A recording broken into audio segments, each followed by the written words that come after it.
Phil stumbling drunkenly out of his bed, preparing in his head all the things he's wanting to be said. 19 minutes of Phil to Phil, with so much time to kill. He promised chill, but all he does instead is beg and show. Streams online and straight away begins to whine, but all is fine as long as Shad's benign and doesn't step out of line. His content's immature for all to endure like fresh manure, but I feel sure he ran straight to feeling so insecure. The money he earned from yesterday was withdrawn and long gone, as Phil's spending impulse is always set to stay on. If supports are also slow and stays so low and feels like, oh, you never know, the show may turn into an easy bingo. Once ticked off across the board with charge to what because his code can be ignored. Just how much DSP makes us feel so bored. To help us fight or sleep and try to keep alert to watch a creep who play bingo, but Phil will bitch on why his sheep are also cheap. While DSP is chasing green, we're seeing green across the screen as Phil's routine predictability rivals are so machine. It's not in burp and leaning ban. It matters not if battery fun is shy or can't to see it powers make him feel less of a man. Takes a drink and starts his like before lunching into a big pretending there for bills when truth is there to buy a wrestling JPEG. Talks about his shitty life of call his cat and fatty wife and all his strife of forgetting that it's done well and they were rife. With drama he will react but isn't act, that is a fact as he rehearsed to be exact in how he felt he was attacked. She's nearly over and a win is in sight with what to white despite Phil to light that tips were not white.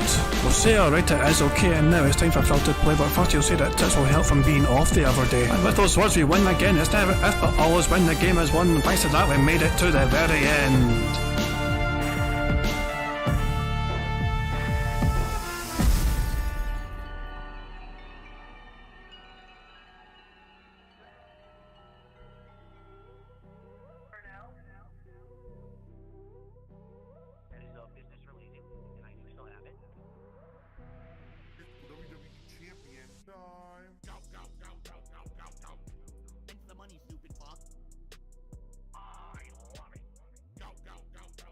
Hey guys, King Jad here, and welcome to DSP Bingo for what is today, Thursday, the 22nd of December 2022.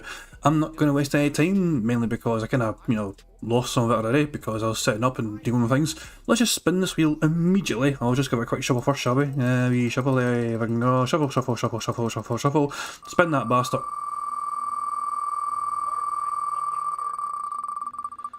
Of course, the last time we played bingo we got a full house. Kinda. Well, yeah. Here's the thing, is the criteria for today's bingo card fantastic stuff. Full disclosure, last time round we played bingo, Phil was so fucking annoying and obnoxious that even though we're kind of 2 away, I said fuck it, it's my rules, and plus it was a very... We're all in a Christmas spirit, and decided, we're doing snorts, so we're adding free spaces for the burp, we've got a new burp counter, and we're just like, fuck it, full house, someone's going to win. And so someone did win, Sausage in the Mirror, claimed a prize the other day. They wanted an Amazon gift voucher. So, and they don't live in the UK, so if you ever had to buy an Amazon gift voucher for somebody and they're not in your country, it's a fiddly process. Let me just say that, but I got it sorted in the end. I won't tell you where to live, but it's not the UK, I'll tell you that. Basically, you have to kind of log into Amazon, but you need to be on their country's version of the site. So there you go. Here's the thing, it's a criteria for today's card. I need a number between 1 and 218. Nice, also in the chat, well done pal. I'm glad you got the gift card claimed. I was worried, to be fair, that, because I've never actually had to do that before properly, where I go to the Amazon, the other country's version or whatever. So I wasn't sure if it was going to work. It took a while to go through. I know, because I got it beforehand, but I think it took several hours to actually go through properly because it was in waiting for a while to complete to send it at my end anyway. But it went through in the end, which is the main thing. So we guys, number, any number, first number in chat I see between 1 and 218. I'm not going to come on, anyone, any number, first chat, first number I see, come on, first one, no criteria, nothing, just any number. The first one in chat I see, 69, Gregor Lake, thank you very much. The profit answer. The profit answer 69, fan-fucking-tastic. Dash, you're too late, pal, you got beaten to it. Gregor beat you. The 69th bingo card is going to be the 70th result, and it looks like this is a game for the day, guys. This is the bingo card we have got for today. Dash, yes, really, Gregor Lake on my screen at my end beat you to it. I can only go with what's on my fucking screen. In my screen, Gregor Lake was the first person that had numbers in their fucking message. I'm sorry, pal. So, I'm just gonna save the card straight. I fucking Wembley. I'm gonna fucking wait because we are running behind, as I said, and Phil could go live any fucking second possibly. And it's snowing Phil's stream. Phil's added snow to his stream. Look at that shit. Phil's put a little bit of extra effort into his stream. And he's added snow. But fucking what? In every single slide is some snow just fucking falling. Oh fuck that. Okay, hang on a second. Yeah, save the card. So we're on the left-hand side. I'm pretty sure it's left-hand side. Kind of embarrassing if it was the wrong card, but I'm pretty sure it's a left-hand side card. Cool stuff. Let me save this very quickly. We can go through it in a second. I just want to save the card first and get it all set up just in case Phil goes live all of a sudden. So, yes, the card's saved. Fantastic. Let me close that. Let me close that. We're on here. Phil's there. Okay, and this is our... There we go. There we go. So we've got a new burp counter and a snort counter, but I will need your help, guys, to keep track of both, because to be honest, it kind of confuses me at times and I miss things at times, because I'm trying to keep track of so many fucking things at once, it feels like. So yeah, it really does fucking throw me off completely. Phil's going live, shit. Oh, for fuck's sake, and of course, fucking Microsoft Paint has been so fucking weird, man. It's fucking taking forever to open the goddamn fucking thing. There we fucking go, hang on, Phil's going live. Yeah, I know the drill. He is going live earlier than fucking usual. This is so annoying, but we're going to make it just by the skin of our fucking teeth. There we go, the card is all set up and we're good to fucking go. Guys, 25 snorts on Phil equals a free space. 100 likes on Phil's stream and Blowing Bubbles is a fucking free space as well. 100 likes here is also a free space. Tag me in chat in case I miss anything on the card. Full house means when you guys win some fucking money. Good luck, here we go. Alrighty everyone, well... Whew. Good morning. Welcome to the Level 1 podcast. Happy holidays. Let's get started. He's kept the snow effect on. He's not actually fucking removed the goddamn snow effect. New intro, and that's still the same old intro, isn't it? Yeah, it's still the same fucking intro he's got fucking always. Yeah, it's still that same piece of shit intro someone made from. Alrighty everyone, well... But look at his fucking, he's still got the fucking snow effect on, so that's going to play the whole goddamn stream, apparently. He doesn't know how to turn it off. Whew. Good morning. Welcome to the Level 1 podcast. Happy holidays. Shut the fuck up for a second, Phil. Actually, what have we fucking got here? We've got OK, Chair Creek, Tips, Repeat Scene Point constantly, Something Style. Here's the thing, throat clearing, lip smack, nobody or no one, and people saying. Positive, react, him talking about the weather, snow talk, whatever. There you go, and example. Then him saying, dude, new games, the track for our trolls, goal, and shocked, and the final row is creepy whisper, sound good, Q&A, help, and what I mean by that is. See, I didn't even go through the fucking card. I was like, what am I listening out for? I didn't even know it was on the fucking card, even though I got it added. I didn't get a chance to fucking look at the goddamn fucking card yet. So yeah, okay, so that's the card. Keep an eye out for all those things for Phil to say and or do. I don't think he's done any of them yet, just in case I'm going to go back by 5 seconds. But yeah, good luck, guys. Good morning. Welcome to the Level 1 podcast. Happy holidays. Let's get started. Getting busy. Having fun down here on Level 1, my friends. How is everyone today? I hope I find you well. And I hope that you are all in good spirits. For today, ladies and gentlemen, is Thursday the 22nd of December 2022. Do you know what that means? I'll tell you what that means. Today is the day before the day before Christmas. And that means it is time to get excited for the holiday around here on DSP Gaming. Oh my goodness. The countdown has begun. There's precious little time. If you have not prepared yourselves for Christmas yet, I don't know what the heck you've been doing, because time is up. Do not think that you can go out to the stores and get a last minute Christmas present. Those stores are empty. Do not think you can go to the grocery store and buy yourself a delicious Christmas meal. The food is gone. You waited too long. And now it is time. And now it is time. Is that going to be incorporated into Phil's day off story? Phil was off yesterday, remember, because he had nothing in yet for fucking Christmas dinner. So is this going to be incorporated into his day off story where he's like, yeah, we went to get some fun food to buy for fucking dinner and we couldn't find shit. I don't know why Phil's laughing about this, man. He's laughing at that idea of people not being able to fucking get things they require for Christmas. And he's actually fucking laughing about it. What a fucking psychopath, man. He is genuinely a fucking psychopath. Time to stay home and be safe and be merry. And to have some fun with me here on the channel if you can. Alright. So today, the Level 1 podcast is a little different. We've got a lot of stuff to talk about today. Alright. First of all, when I come back, obviously for my break, I do a segment called Phil's Day Off. Well, today, I'll be covering a lot of holiday-themed things that I did yesterday during my day off, which is excellent. In addition, today, something that we're doing special, I'm going to, right here, I got a bag next to me, you hear it? In this bag, I have the liquor that I will be drinking live on stream tomorrow for my annual holiday marathon that I do right before Christmas once a year.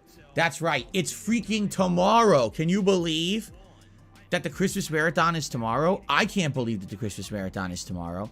Man, did this month fly by. Seriously, it feels like it was Thanksgiving yesterday, and now it's freaking Christmas. All right? So, I cannot wait. I'm going to show you guys what we got here. We're going to go through this on the pre-stream. Okay? A couple small news stories here and there to go through, and of course I'll be going through the schedule for the week. We're basically heading into the home stretch of multiple different playthroughs at this point, which is a good thing because we're also heading into the home stretch of the year, right? And it's much better to finish up lingering playthroughs, I feel, than to have them going in multiple weeks into the new year. It actually looks like most of the playthroughs that we'll be doing or we have been doing, will be wrapped up in the first week of January. Unless some weird circumstance happens where something else holds us up, or maybe the games are just ridiculously long compared to what we was expecting. But I think we're going to be wrapping them up, and that's good because that will now give ample opportunity for us to look at the new gaming schedule, see what games we may now want to start, you know, in their place for the early year, and also it means I can do my game of the year and most disappointing game of the year countdown specials, which I love doing. You guys love them every year. A nice end of the year vibe and this feeling of renewal as we head into a new one, right? And let me tell you, there's going to be a lot of games to talk about this year, both good and bad. It's funny because both sides of the fence, it's hilarious. So on one side, you've got people saying, man, this year was one of the worst game years ever. Like, wait, what? Did you not play the games that everyone else played? It's funny because the people who are saying stuff like that are like content creators who basically only play like battle royale or first-person shooters. They had a bad year. It's like, yeah, if you only play one genre of game and literally that's the only reason you have appeal on the internet because you can't otherwise entertain an audience, yeah, I can understand why maybe this year sucked for you. But everyone else really loved games this year. We had such a wide variety and a good variety, too, of games. You know, yes, a lot of the games followed suit with previous established franchises, but there was some innovation. There was some interesting stuff that happened this year in gaming as well. So I'm excited to go through my Game of the Year awards because there may be some games in there you guys are not expecting.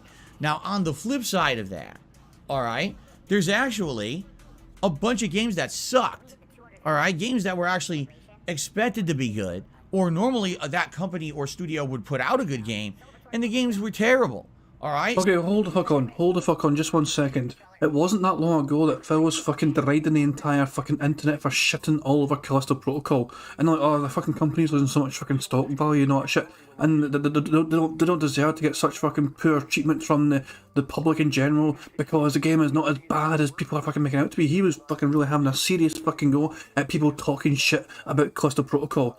And now he's segueing that now, 2 weeks later or so, into a fucking, I'm going to make a top 10 worst games of the fucking year. There's some games in here that really fucking sucked. He's going to be so fucking negative and toxic. Just how everyone on the internet was so negative and toxic about Callisto Protocol, and that was a bad thing apparently, but Phil doing this top 10 for the worst games and shitting all over himself is apparently a good fucking thing. No, it's hypocritical, Phil. Look, people are entitled to their fucking opinion about games, and if those fucking opinions are got some fucking, you know, validity to them, you know, they're actually fucking constructive and they're actually fucking got some merit to them. Callisto Protocol did deserve some of the fucking criticisms it fucking got. Your fucking argument of no, it doesn't, you know, everyone just needs to get fucking no, fuck off, Phil. You know, fuck off. You don't know what you're fucking talking about. And then you're gonna fucking make a top 10 of the worst fucking games. Really? You're gonna fucking shit all over fucking games, just, you know, and you're not gonna be worried about fucking their companies, those gaming companies losing potential value and stuff because DSP Gaming Darkside Bill fucking shat all over him, and the internet is all fucking, oh yeah, you may have a fucking point. No, fuck off, Phil. Fuck off, you fucking hypocrite. Don't you fucking dare pretend you care about a fucking company's fucking, you know, a gaming company's fucking, you know, profit margin ever again. When you're fucking gonna make top 10 of the worst fucking game in the goddamn year awards. That's fucking bullshit. Goddamn bullshit, Phil. Phil's gonna think, nobody's gonna fucking listen to me. You're fucking right, most people don't fucking listen to you, but you're still a fucking hypocrite for pretending to fucking care in the fucking first place. So we're gonna talk about those too. That's why I love doing this countdown, because a lot of the times you guys don't know what to expect, especially now. I don't formally review games anymore. You know, I don't do game reviews with scores. It used to be you guys could easily predict what my game of the year was because you just compared all the scores. Now you have no clue because I don't score games anymore, right? So I'm excited for the year-end series, but we've got a ways to go. By the way, some people are saying, why is there snow inside of my house? Well, I needed to keep the holiday booze chilled. In order to do so, I figured I'd save some money. I would employ some natural cooling. So I actually ripped the roof. Yeah, fucking well said, Phil, you fucking dumb motherfucker. I cannot believe. I genuinely had no idea, by the way, he had the fucking snow overlay. I typed in snow expecting to talk about the actual genuine weather outside in this fucking, outside of Snortfort, I was like, oh, we didn't get more snow today, so we had a day off after all. I expected that to happen. I genuinely had no idea Phil had this fucking snow overlay before making the fucking centre, deciding what the fucking centre square was going to be. So that was just an incredibly fucking lucky coincidence. And Phil butchering an absolute goddamn... Let's rewind this so Phil can fucking pretend he's a fucking strongman and rip the goddamn roof off his fucking house. Raise the fucking roof indeed, man. The only thing Phil's raising is fucking monetary contributions so he can get to see those fucking things like hats and vests and all that shit. Well, I needed to keep the holiday booze chilled. In order to do so, I figured I'd save some money. I would employ some natural cooling. So I actually ripped the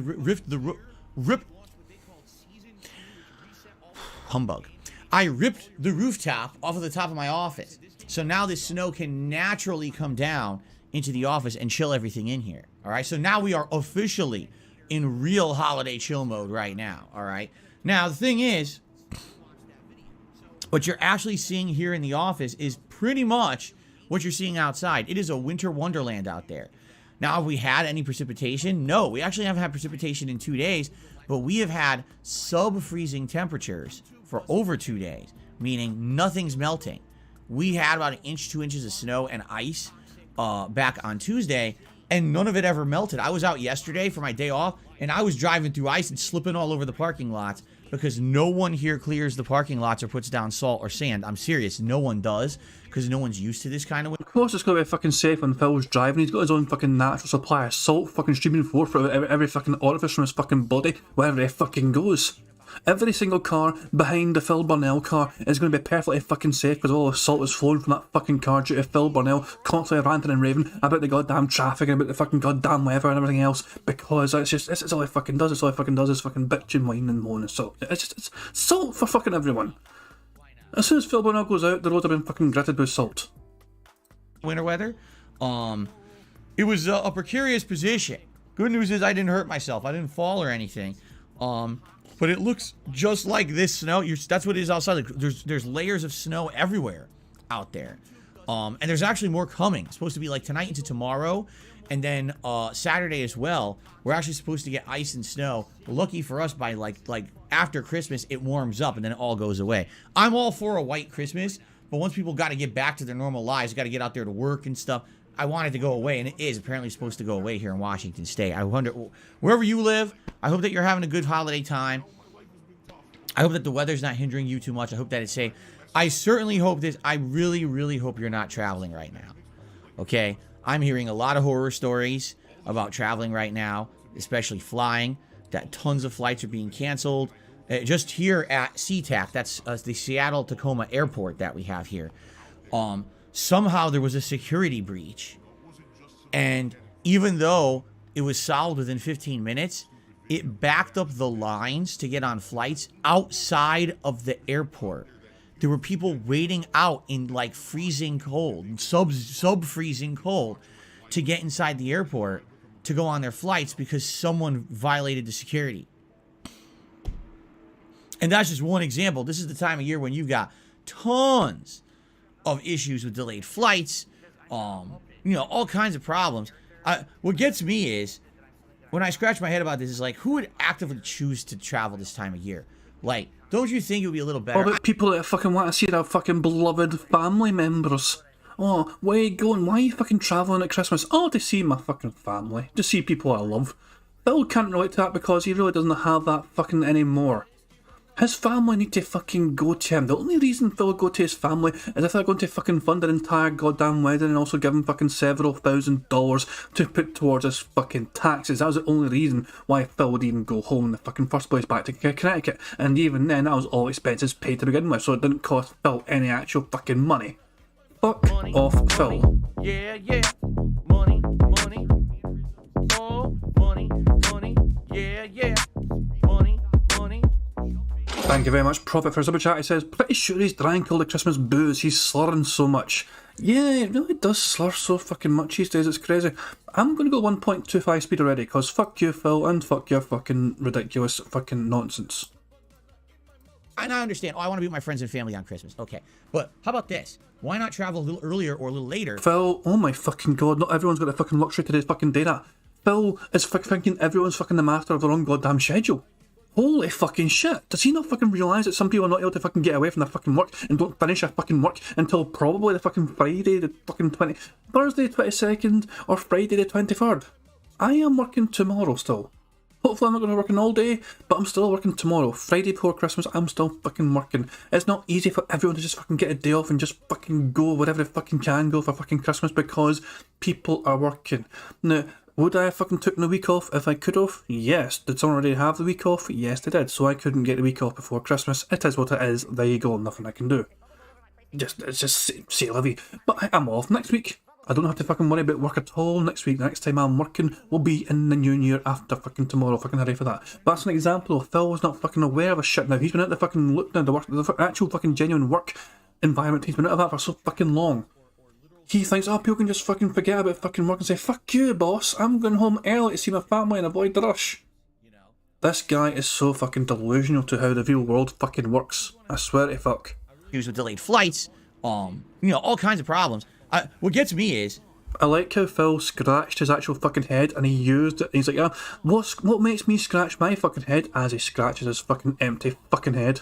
when I scratch my head about this, is like, who would actively choose to travel this time of year? Like, don't you think it would be a little better? And I understand, oh, I want to be with my friends and family on Christmas. Okay, but how about this? Why not travel a little earlier or a little later to avoid the Christmas rush? Still have a fun holiday vibe to it, because it could be just before or just after Christmas, and just completely avoid this stress and nonsense. Why go when you know everyone else is trying to go? That always baffles me. And there's other people who, like, they're doing optional travel now. Why would you do it now? What are you, crazy? You just sit on Twitter and complain, my flight was canceled. Yeah, it's Christmas week, stupid. Why are you flying? Like, what did you think would happen? Anyway, I digress. Let us now get into our usual festivities here on the show. So, before we get to Phil's day off, before we get to holiday stuff, let's quickly talk about the gameplay schedule for the week, shall we? Just so you know what's going on, because it is definitely a different kind of schedule this week. All right. So today, the Level 1 podcast is going to be extra cold because of the snow. And then we're going to be continuing on with High on Life. All right. The game is quite good. Not perfect. Plays like an old school FPS game. It's growing on me the more I play it. Although, yes, some of the humor is cringy and some of the plot lines are annoying. At the same time, I am enjoying the game overall. The gameplay elements are quite fun. We've got 3 out of 4 guns. We found the 4th gun, but it doesn't work yet. But I think we're going to get it sooner rather than later. We've been exploring open world, re-exploring and finding optional items, but now I think we'll get back to the story today. We'll see how it goes. All right, but it should be exciting. A fun day of progress. I'm thinking between today and maybe one more stream, we're going to beat it. If the reports are true, because at this point, we're about 8 hours into the game, and most people say the game's roughly 12 hours long. So if I play today, probably one more session. I'm thinking, with me, you got to understand a couple things. Number one, my playthroughs are always longer because I take time to interact with you guys, and since we're talking, it makes the gameplay longer. Plus, I've been exploring. I haven't just been turboing through this game. I've been going back and re-exploring areas and solving puzzles, and that's leading to extra play time, okay? So probably 2 more sessions. So I'm excited for High on Life today. It should be a good time. Later tonight, it's Warzone. Now, last time I played Warzone, we had a few weird things that happened. Let's put it that way. Not really weird, but basically they weren't in line with what had previously happened. So number one, the last time that I played Warzone, all right, basically I had a really bad start. And actually, it's kind of the opposite. Like, I've been doing pretty decently playing Warzone and at least making, like, top 10s pretty regularly. And the entire, like, first hour and 45 minutes that I played the Warzone last time sucked. Like, I was just choking or just having really bad luck. You know, I'm not going to say it was all not me. A lot of it was me, you know, messing up firefights and stuff. But at the same time, there was a lot of wonkiness that happened. A lot of bad luck with the drops and stuff, too. It is RNG after all. So it didn't work out so well. And what ended up happening was a lot of people at the beginning of that Warzone stream when we played it earlier in the week had made bounties and were saying things like, oh hey, my fucking god, he's still fucking going on about this. Phil, the guy turned up to your fucking podcast the very next fucking day from this Warzone stream and said, hey, I fell asleep, sorry pal, here's your fucking $10. Holy fuck, Phil. Let it fucking, the guy fucking paid you. He gave you your fucking money. It's not, oh my fucking god. hey Phil, if you make top 10, I'm going to contribute this to your stream. And if you make top 5, I'll contribute this. And if you win, I'll contribute this. And this will incentivize you to try to do better, which it does. Honestly, it does. When people make those challenges to me, I'm like, all right, you know what? I'm going to really do my best to try to do better on this stream. Breaking fucking news. Phil was fucking inspired to fucking try harder thanks to fucking money. Money is what encourages him to fucking try and play games fucking better. Or is anyone really fucking surprised at this fucking rate that Phil was now flat out admitting that yes, Phil receiving money from his fucking dent-headed audience is what makes him fucking try hard in a fucking game, and if he doesn't receive that fucking incentive, then he's not going to fucking try as much. He's basically flat out admitting to his fucking goddamn audience, yeah, if fucking audience promises fucking money up front, then he's going to fucking try at least to fucking get that fucking, you know, criteria met. Jesus, man, fuck off, Phil. Just, it should always be a fucking natural thing. It really should be. The fact, just if the audience want to fucking do it, just let the fucking audience do it. Don't fucking talk about it so fucking much and make it into an actual fucking thing that you expect to happen, that you almost fucking demand to fucking happen, that you will to happen. Just fucking let it happen naturally. You know, and see if I can actually survive. But what ended up happening was, I sucked for like literally almost the entirety of the stream. It wasn't until like the last 20 minutes, the last match, I finally made top 10. Most of the people who had said they were going to contribute left by then. I guess they either fell asleep or they had figured, oh, it feels like this is a dud stream, I'll come back next time, right? So tonight, I'll definitely say at the beginning of the stream, I'll outline to everyone how it works. And say, hey, Jesus, man, I'll outline to everyone how it fucking works here. You moronic fans, here's the fucking criteria. Here's the fucking, here's how this shit works. You guys promise me fucking money. You make sure it's a good amount of fucking money. And don't you fucking dare, you're not allowed to leave. Remember, you're not allowed to leave. If you promise Phil any potential reward, financial reward as well, for him doing a certain fucking degree of success in this fucking game, you are not allowed to leave the fucking stream. Phil was going to set this criteria later on, I guarantee you, because that's what I fucking said last time. You know, it could even be all the way at the end of the stream that something crazy happens. You never know. There have been streams, you know, previous Battle Royale streams, not Warzone 2.0, but like years ago, when I used to play Battle Royale, sometimes it would be like the last match of the night that I'd actually end up, you know, winning. So we'll see how it goes tonight. But anyway, you know, more Warzone Battle Royale fun tonight, okay? Tomorrow is my Christmas marathon event. All day long, I'll be wearing Christmas attire. Not to say that I'm not wearing Christmas attire now, because Gremlins is a Christmas movie. Everyone knows this, right? But I'll be wearing ugly holiday sweaters, festive holiday hats. I'll be drinking all day long, and actually, in just a few minutes, we're going to preview the holiday liquor that I'll be drinking tomorrow live on stream with you guys, all right? So you'll know exactly what's coming up tomorrow. It's going to be exciting, okay? Also, there'll be two specials, a Feasting with the King and a DSP Tries It. The Feasting with the King is going to be a full meal. I don't know what it's going to be yet. My wife and I need to determine that today, and in fact, we're probably going to order ahead tonight so that it'll be delivered at some point during the day tomorrow, and I don't have to worry about doing it live or anything. But we haven't determined what we want yet. We've been talking about it all week. We still haven't figured it out. We'll figure it out tonight, okay? But also, the DSP Tries It is a very special holiday-themed one. I do this once a year during the Christmas Marathon. It'll basically be something that's Christmas-themed, a treat, but this year, it's not just one, it's a variety of stuff all in one. I don't even want to really spoil what that means, but it should be kind of neat to try this out, okay? It's something that's very traditional, at the same time, maybe not. It's going to be a fun DSP Tries It tomorrow, okay? But of course, I'm going to be gaming. I mean, I'm a gamer, that's what I'm known for on the internet. So what will I be doing? 4 games you guys want. I'm pressing X to fucking doubt that. You are not known for fucking gaming on the internet. You are primarily known on the internet for being that guy that jerked off on fucking stream. That is your fucking legacy, Phil. Accept that and move on. I'm known for fucking gaming, says fucking who? Who thinks a fucking dark side Phil and goes, oh aye, the gamer? Not one fucking person I fucking ever encountered has thought of dark side Phil and their fucking first impression was, oh aye, he's that gamer. Fuck off. But of course, I'm going to be gaming. I mean, I'm a gamer. That's what I'm known for on the internet. So what will I be doing? 4 games you guys wanted. The Elder Scrolls 4 Oblivion. Fallout 3. Disney Dreamlight Valley returning after over a month on hiatus. And Resident Evil 1 Remake. So a good variety of games will be played tomorrow. Each one probably about an hour to an hour and a half. We'll get a good foothold in each. Traditionally, what's happened is, these playthroughs are not serious, by the way. This is me just kind of dicking around in the games, talking with you guys, drinking, having fun. This is not necessarily, oh, you know, getting so ultra serious for a playthrough. I mean, that's not the point of the Christmas Marathon. It's to have fun celebrating the holiday with my audience, okay? But what's happened is, in previous years, sometimes these games that I played during the Christmas Marathon end up being interesting enough that you guys want to see them continue. And sometimes you actually vote them in or you request them, and then I end up playing them as full playthroughs. In fact, last year, that's exactly what happened with Skyrim, okay? So, let's see what happens tomorrow.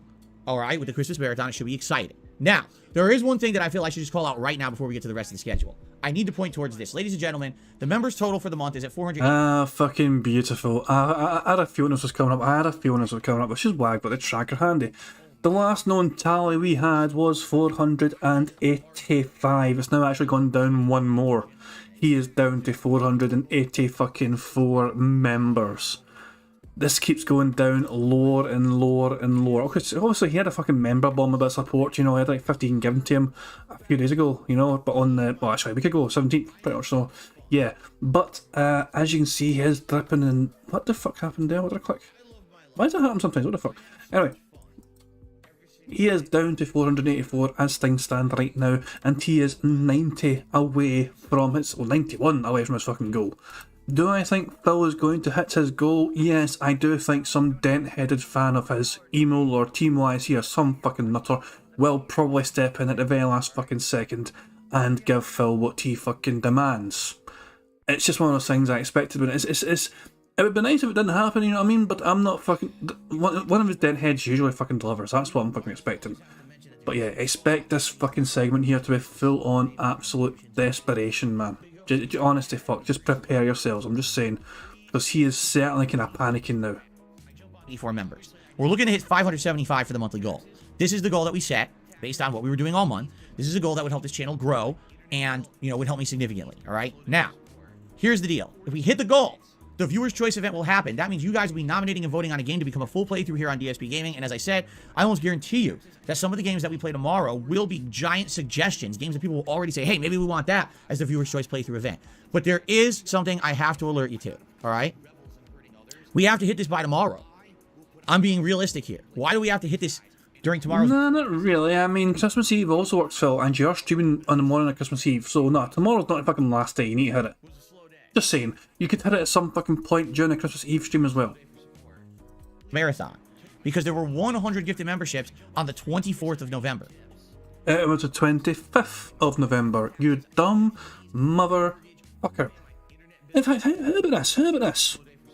Let's prove this. We can fucking prove this all by our fucking self. Where's Phil's podcast from the 25th of November? Don't worry, I'm not going to fucking stay too fucking long watching his goddamn podcast from the 25th of November, but I just want to prove once and fucking for all that Phil actually did fucking have this happen to him on the goddamn 25th, even though I've fucking seen it on the fucking tracker. It tells you the fucking, you know, 113 members during the 25th fucking stream, but I want to fucking point out on Phil's own fucking stream when it fucking happened. When the fucking, 20, where are we, fucking, where are you? Where are you, you fucking shitey fucking podcast? 27... 25th, here we go. Level 1 podcast, it's Black Friday. The Black Friday fucking stream. Show transcript. Gifted. 25th.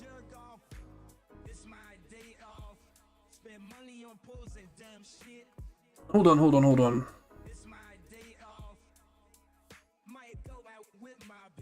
Was this the first one or the second one? Hang on. So email here, I just got to click some here. And as I said that, Emil H just gifted 50 memberships to the channel. Congratulations to the following. Wiley Coyote. Blah, blah, blah, blah, blah. This was the 25th. I don't know why Phil thinks it's the 24th. I have no idea. It generally happened to Phil on the 25th of fucking November. It tells you right fucking there. There's fucking 25th, you dumb motherfucker. I mean, honestly, Phil should just fucking use piece of pieces tracker. It really has all the perfect fucking information he could really use. This, I mean, I said this before. This tracker is a fucking goldmine for a content creator. If not, as in, like, imagine if you were making content every single fucking day on YouTube, and you had this sort of fucking spreadsheet being made for you by somebody else. I would pay that fucker money. It's like, so these games are doing quite well for me, but, you know, performance-wise, but these games aren't doing so fucking well, so maybe I shouldn't play that game as much, or maybe switch that game to a fucking night stream or whatever if it's not a fucking... This is an amazing fucking source of information for Phil. He should really be fucking utilising this. He could see which games are doing fucking well. But Phil's going to be like, no, these evil detractors are fucking tracking information I don't want to fucking track. It's just mental, man. To me, a piece of piece really is doing incredible work here at Phil, and he's ignoring it because, well, Piece is a fucking detractor. It doesn't like Phil. There you fucking go. And I'll say fucking Phil's going to be stubborn and say, I'm not going to go there. Ah, Christ, man. Anyway, yeah, Phil's a moron. That means they're all going to expire Saturday, the 24th, during the daytime. So if we don't hit this goal tomorrow during the marathon, we're just not hitting it. All right? Now listen, this is not the end of the world. If we do not hit this goal, it's not like, oh my God, Phil's going out of business. It's terrible. No. This is not It's a Wonderful Life. People aren't making a run for the bank and closing down the small town finance, okay? It's not what it is. But just saying, if you guys wanted to see this Viewer's Choice event, now is the time to take action, either today or tomorrow. SCP Survey thinks that he's overdrafted. Well, no, he just got paid. He got paid yesterday on his YouTube payment arrived yesterday for Phil. D-Dog's saying he's got 2 bills coming in, but doesn't want to say the words. All I know is that Phil got his YouTube payment yesterday. And yeah, the money's probably all fucking gone by now, yes. But a quick reminder that Phil's YouTube payment was, let's go to net revenue, $3,803. Phil received that yesterday. That was his money from YouTube, also November money for, they get paid in December. That is what Phil received. Yesterday. So it actually arrived for his day off. So perfect fucking timing for Phil. So, well, what do we see? I don't think Phil's overdrafted already, for fuck's sake. He just got paid on YouTube. But we'll see. Tomorrow. All right? That's it. We need a rallying. If it doesn't happen, it's okay. It's not the end of the month. All right? The end of the month. It's not the end of the world. But it would be nice to hit it. I want to do a Viewer's Choice playthrough for you guys. I do. I love doing it. It's fun. It's interactive. It lets you choose what we're going to be doing for the first few months, in some cases of the year. And, it would be a shame if we didn't hit it. Because I know we could get that much support, especially during Christmas Marathon. The season of giving, people will be thinking about, oh, how can I give to my fellow viewer? I want to help out, drop a membership bomb or whatever, all right? So think about it, all right? And I'll be talking about it again tomorrow as well. I'm not going to harp on it. You know me, that's not what I'm about. But I just want to throw that out there. It's kind of important. Fuck off. I'm not going to harp on about it. You know me, that's not what I'm about. Fuck off, Phil. Since when? Since fucking when, motherfucker? Blackgurt says can't wait till sometime in the future when he admits that he racked up bills from payment plans. It's possible. It's very fucking possible. It's a season of begging for Phil Burnell. Important if we want to get this going. Okay? Okay. There we go. Now, I'm so excited for the I'm counting that, by the way. There we go. There you go. Same practical fucking thing. By the way, so that's our first. Actually, we've got 2 bingos because he did say people saying. He was talking about people saying things as well earlier on. So we have 2 bingos already. I just forgot to tick off people saying earlier on. I just kept forgetting. But yeah, we have got 2 bingos already on the fucking board. Fantastic stuff.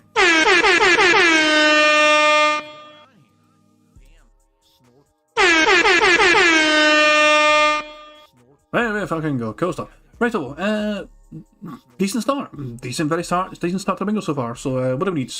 We really need Phil to... We've got all the reaction stuff done already. We need Phil to say all these things when the only thing that's not, him saying something is him doing a creepy whisper, which is obviously involved in talking. You get what I mean though. Listen out for all these things. Listen out for tips. Thumping style. Positive. React. Dude. Detractors or trolls. Shocked. Sound good. Q&A. What I mean by that is... And of course the creepy whisper. Although Phil's a creepy bastard anyway, so there you go.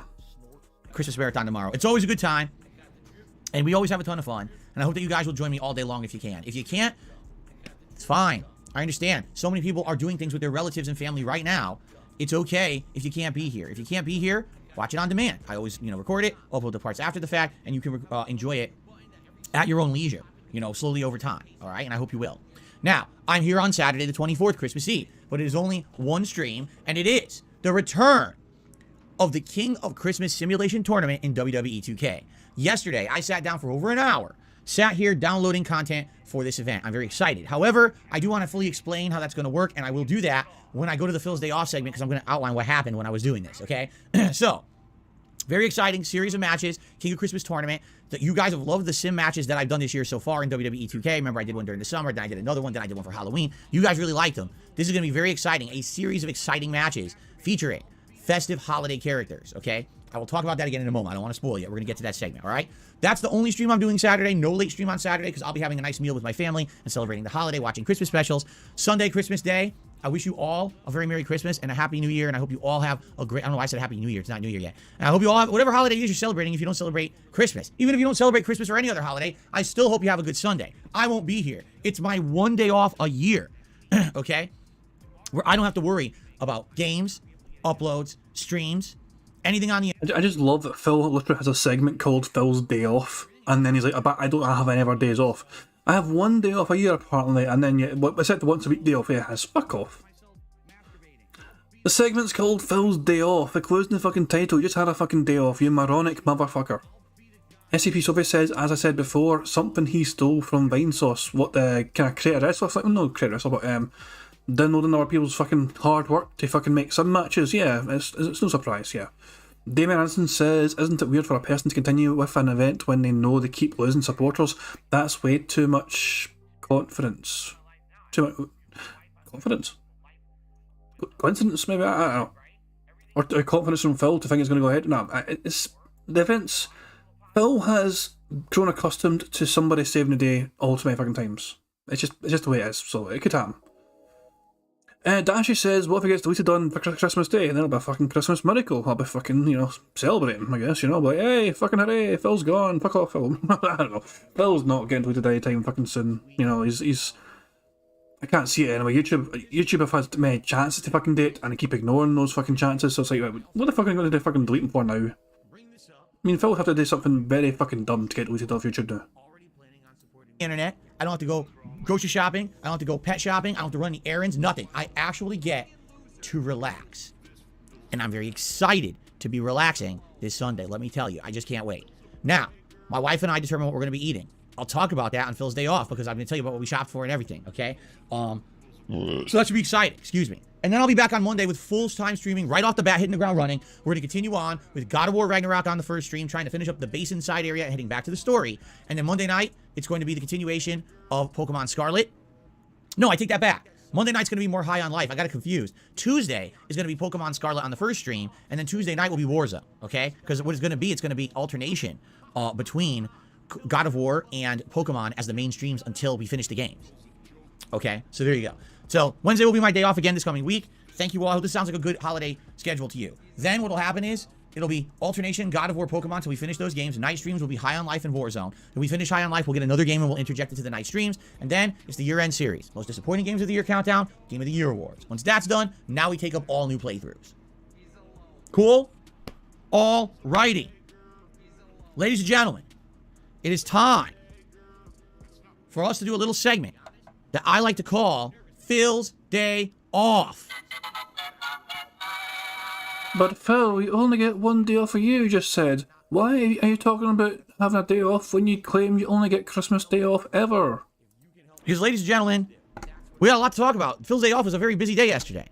Well, my day off was a busy day yesterday. I don't know who this Phil character is I'm talking about in the third person. Yesterday, I had to go about and do all the last minute things for Christmas. That meant grocery shopping, including, shopping for our holiday meal on Sunday. We finally determined what we're going to do. I got some stuff for Jasper Kitty for Christmas. Also, I set up for the WWE Sim matches, which we're going to talk about in a minute. All right, so we got a lot to talk about on Phil's Day Off segment. Then after that segment, I'm going to show you the holiday liquor that we'll be drinking Then tonight. hurry the fuck up and get on with your fucking dick. This fucking face. Jesus Christ, man. How do I fucking do it? Although it's easy to get a fucking... This might be thumbnail worthy. Hang on. This fucking ghost of fucking Christmas past face he's got fucking going on, man. He's ghostly pale. Looking into the fucking camera, man. Hang on. 2 seconds. Hold on. I need to fucking get a photo of this fucking abomination, man. Actually, really what I should do is make it a bit bigger. Hang on, 2 seconds. There we fucking go. Get the fucking shoulder. See how that goes. Okay, cool. I have the photos saved. Fucking good stuff. Make sure you guys have it saved as well. There you go.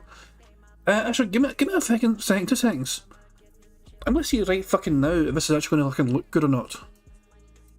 2 seconds, guys. I just want to make sure. Some of you guys enjoy this as well, where I fucking just fucking test it. So this is a website I use. Apart there's fucking tools like and fucking other things as well. I just use this. It's easier to me just to fucking use this. Perfect. That's a great fucking crop out. It's fucking ruined everything. There you fucking go. Well, guys, you know what the fucking future thumbnail is going to be for DSP Bingo? It's going to look something like this in the fucking bottom corner of it. Jesus Christ, man. Alright, okay. On with the fucking show. Tomorrow. Hold on, is that creepy whisper right fucking there? I'm going to show you the holiday liquor that we'll be drinking tomorrow. Oh, I'm definitely fucking counting that as a fucking creepy bastard and whisper, so there you fucking go. It's almost a fucking bingo right there. I just need Phil to say something style. But we've got the fucking bottom of the fucking board now, got some green in it as well, so we're doing well, guys. Yummy. Okay, so yesterday what was I up to? Well, my wife and I sat down and made our list of what we're going to eat on Christmas Day. And it's completely different. We have never done anything like this before. We're going to do a roasted chicken. A whole roasted chicken, okay? So traditionally on Christmas, you'd have a turkey, you'd have a ham. We're going to do a roasted chicken. Why not? So how are we going to do it? Well, my wife is going to, I believe, like baste it and also like cover it in spices. So I ended up getting a whole big roasted chicken, all right? And I bought 2 different kinds of seasoning. I think one is called like Montreal chicken seasoning, and another was called like I think it was like garlic something. I don't even know. I bought 2. The fuck is Montreal? What? Hold the fuck on. I need to check this shit out. What the fuck is Montreal chicken? Hold on. Montreal chicken. What the fuck is Montreal chicken seasoning? Garlic, onion, salt, spices and herbs including black pepper, parsley, red pepper, paprika, orange peel and green bell pepper. So what basically someone did in Montreal one fucking time is they fucking just, you know, threw in a whole bunch of our shit, you know, and say, you know, all this together works well, let's fucking just make it something. So it's garlic, onion, salt, spices and herbs including black pepper, parsley, red pepper, paprika, orange peel and green bell pepper. That is Montreal chicken seasoning. Okay. And he's got another fucking different season to put on top of that, which might clash with the first fucking one. That's fantastic. I do hope Phil puts on both kinds and regrets it because it's too much of a fucking clash. Different kinds of seasoning. And basically, I don't know, you know, what's going to taste better. So she's going to be, you know, tasting it, smelling it, and seeing, oh, this is probably better for chicken. And, you know, seasoning the chicken, it's going to be roasted in the oven all day long, basically. Okay? So that's cool. I never had like a slow roasted chicken in the oven, a whole chicken like that since I was like a kid, basically. You know, usually have, you know, some thighs or legs or whatever, but to have the whole chicken is kind of cool. All right. Sides, well, we're going to have homemade sweet potato mash. Well, a bunch of sweet potato. Man, the sweet potatoes were huge. I mean, I'm not even kidding. They were like this big, like ginormous pounder, 2-pounder potatoes. So she's going to be making some sweet potato mash with, you know, cinnamon and other seasonings in there. Did he say dude in there right at the start? Hold on. Before he even went into talking about how impressed he was with the fucking size of potatoes.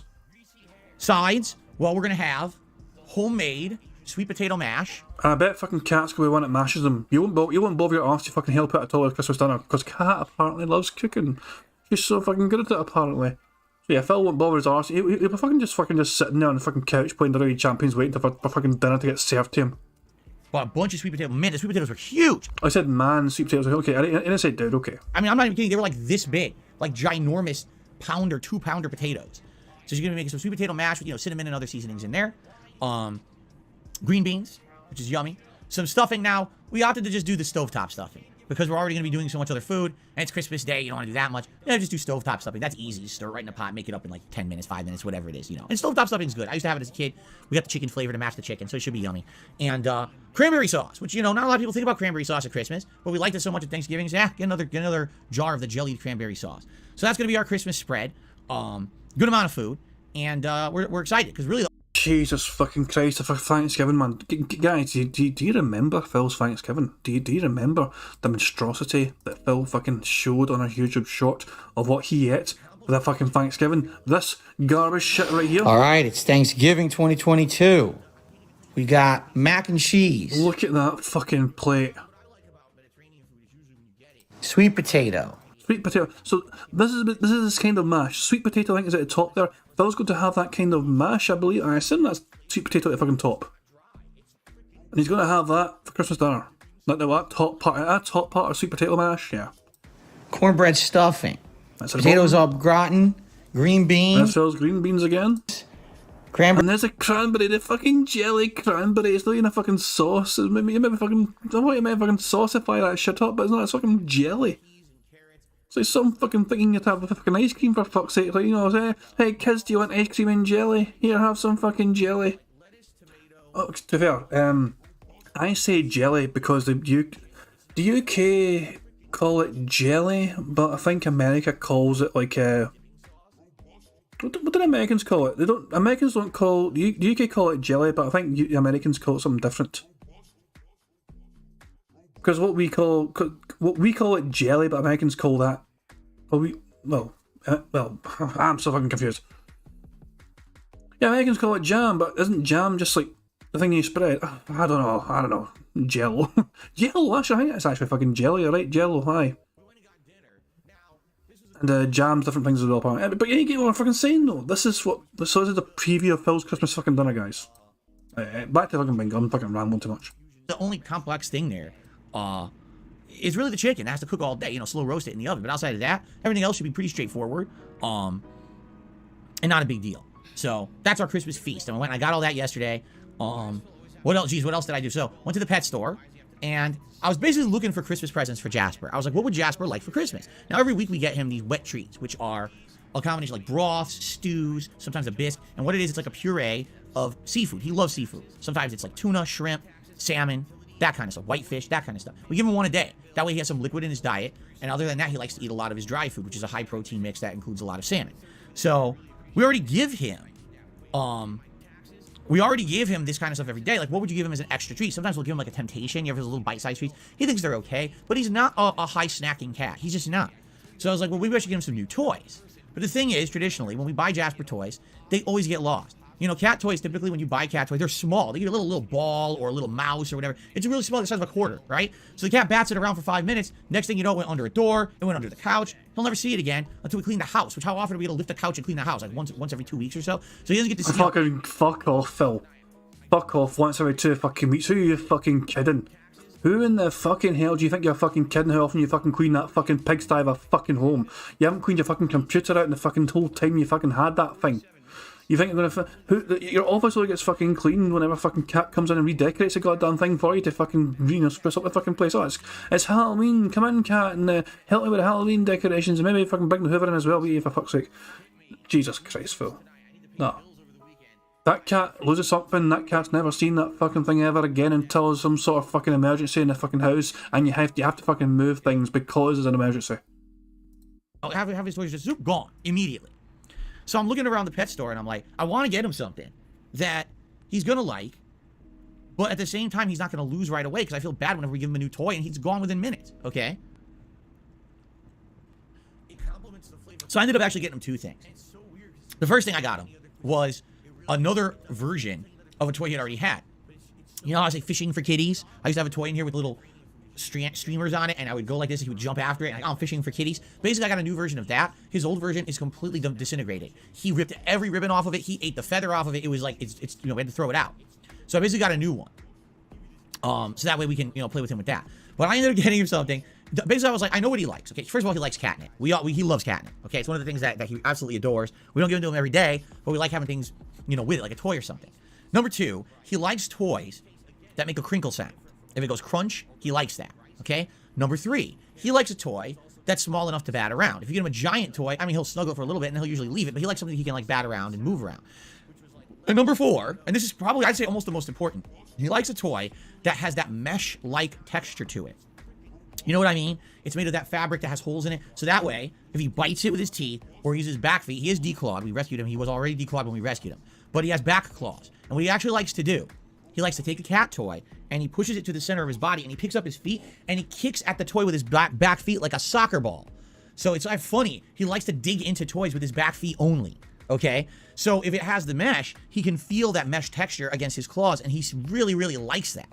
Okay? So I was thinking, can I find something that's the best of all worlds? So catnip, crinkle sound, large so it doesn't go under the sofa, right? But also has like a mesh texture to it. I found something. Now, I would show it to you, except we spoiled Jasper and gave it to him yesterday. All right? And Jasper loves the toy we got him. We got him a pickle. It's big. It's like this big, okay? And it's kind of chubby, but it's furry on one side and has the mesh on the other side. It has a crinkle sound, and he loves it. He is playing with it. He is laying down with it. Last night, he was between us on the couch, and I put it next to him, and he snuggled his new toy on the couch, which was adorable. All right? He liked it so much. I brought it upstairs into the bedroom so he could sleep with it, and he never does anything like that. And he was snuggling his new toy in bed last night as well. So obviously, it was a hit. It's basically like everything he likes in one, which is good, and it's also big enough if he decides to bat it around. It's not going to go under a sofa. It's not going to go under a chair. So there you go. It's actually, it says written on it, I'm kind of a big dill.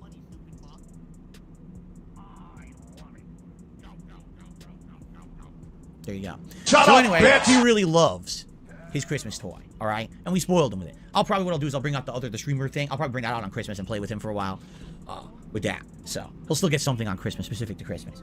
Okay, then later on in the day, so I came home, we unpacked all the groceries and everything, and we actually ordered food. We ordered Hawaiian food. Again, Hawaiian barbecue. My God, we love Hawaiian barbecue, man. It's so good. Hawaiian barbecue is the only barbecue I know. They don't use any sauce. They don't. However they smoke their meat, whether it's chicken, pork, beef, spare ribs, I don't know how they make it because it's not slathered in sauce like American barbecue. But dude, it is so good. I ended up getting a combo. It was a fish and barbecue combo. So I get a piece of whitefish breaded, I get a few shrimp fried, and you get tartar sauce to dip it in. And then the other half is you pick your meat. I picked pork. They call it Kahlua pork, okay? It is so good. At first you think it's going to be dry. You start eating it like, dude, it's moist. It's incredibly flavorful. It's got smokiness, but it's got this other savory, sweet flavor to it as well. Again, however they make it, I don't know how Hawaiians make their barbecue meat. It's so different than American barbecue. It's ridiculously different, and it's effing good. So I absolutely loved it. Had a great dinner last night with my wife. She got beef. So she didn't get like fish, she got beef and chicken. That's right, beef and chicken, half and half, basically. So, and by the way, they give you so much food, there's no way you could possibly finish it. It's a ridiculous amount of food when you order from these places. It's like, this piece of whitefish, a bunch of shrimp, a heaping pile of pork. Like, how do I eat all that? Oh, by the way, a side of macaroni salad and 2 piles of rice. How am I eating all of that? My wife said, oh, I want chicken and beef. That sounds good. It's 2 insane piles. It's like 40 pounds, like 47 pounds of beef. And then another 40 pounds of chicken. Like, how are you supposed to eat that? They had to have a dump truck come and dump the food on our front lawn. All right, that's a little exaggeration for you, but I mean, it's ridiculous. They really, they feed you. Let's put it that way. So pretty darn good. Then after that, I said, all right, honey, I gotta go upstairs. Sorry, on my day off, I gotta do this. But I gotta go upstairs, I gotta prepare for the WWE Sims on Saturday, Christmas Eve. If I don't do it today, I don't know when I'll do it. I would have to do it like late at night one night when normally we're relaxing. Let me just get it done now. She says, okay, go up there, you do it, it's fine. So I headed into the office and I boot up WWE 2K and I proceeded to download some really good stuff. Now, as I told you guys, the way the King of Christmas tournament works, it's going to be a series of qualifying matches. It's either going to be 3 matches with 4 participants each or 4 matches with 3 participants each. I'm not sure yet. All right, maybe we'll do a poll, whatever you guys want, because the more matches means the longer it's going to take, okay? So we'll have to think about this. But each match will be unique. One match is going to be a tables match. One match will be a falls count anywhere match. One match will be an extreme rules, anything goes, use weapons match. And one match will be a steel cage match. So 4 match types, okay? It's good variety. Each match will feature 3 to 4 Christmas icons. All right. Now, I'm not going to tell you exactly who I selected. I'm just going to give you some examples of characters from the Christmas season. Frosty the Snowman, Rudolph the Red-Nosed Reindeer, right? Santa Claus. But then you got to think Christmas villains. Ebenezer Scrooge, the Grinch, the Krampus, right? And then you think of kind of festive holiday characters in between. The conductor from the Polar Express or something like that. Now, I'm not saying those characters are all in it. In fact, I can guarantee you some of them are and some of them aren't. I did it on purpose to kind of to psych you out, okay?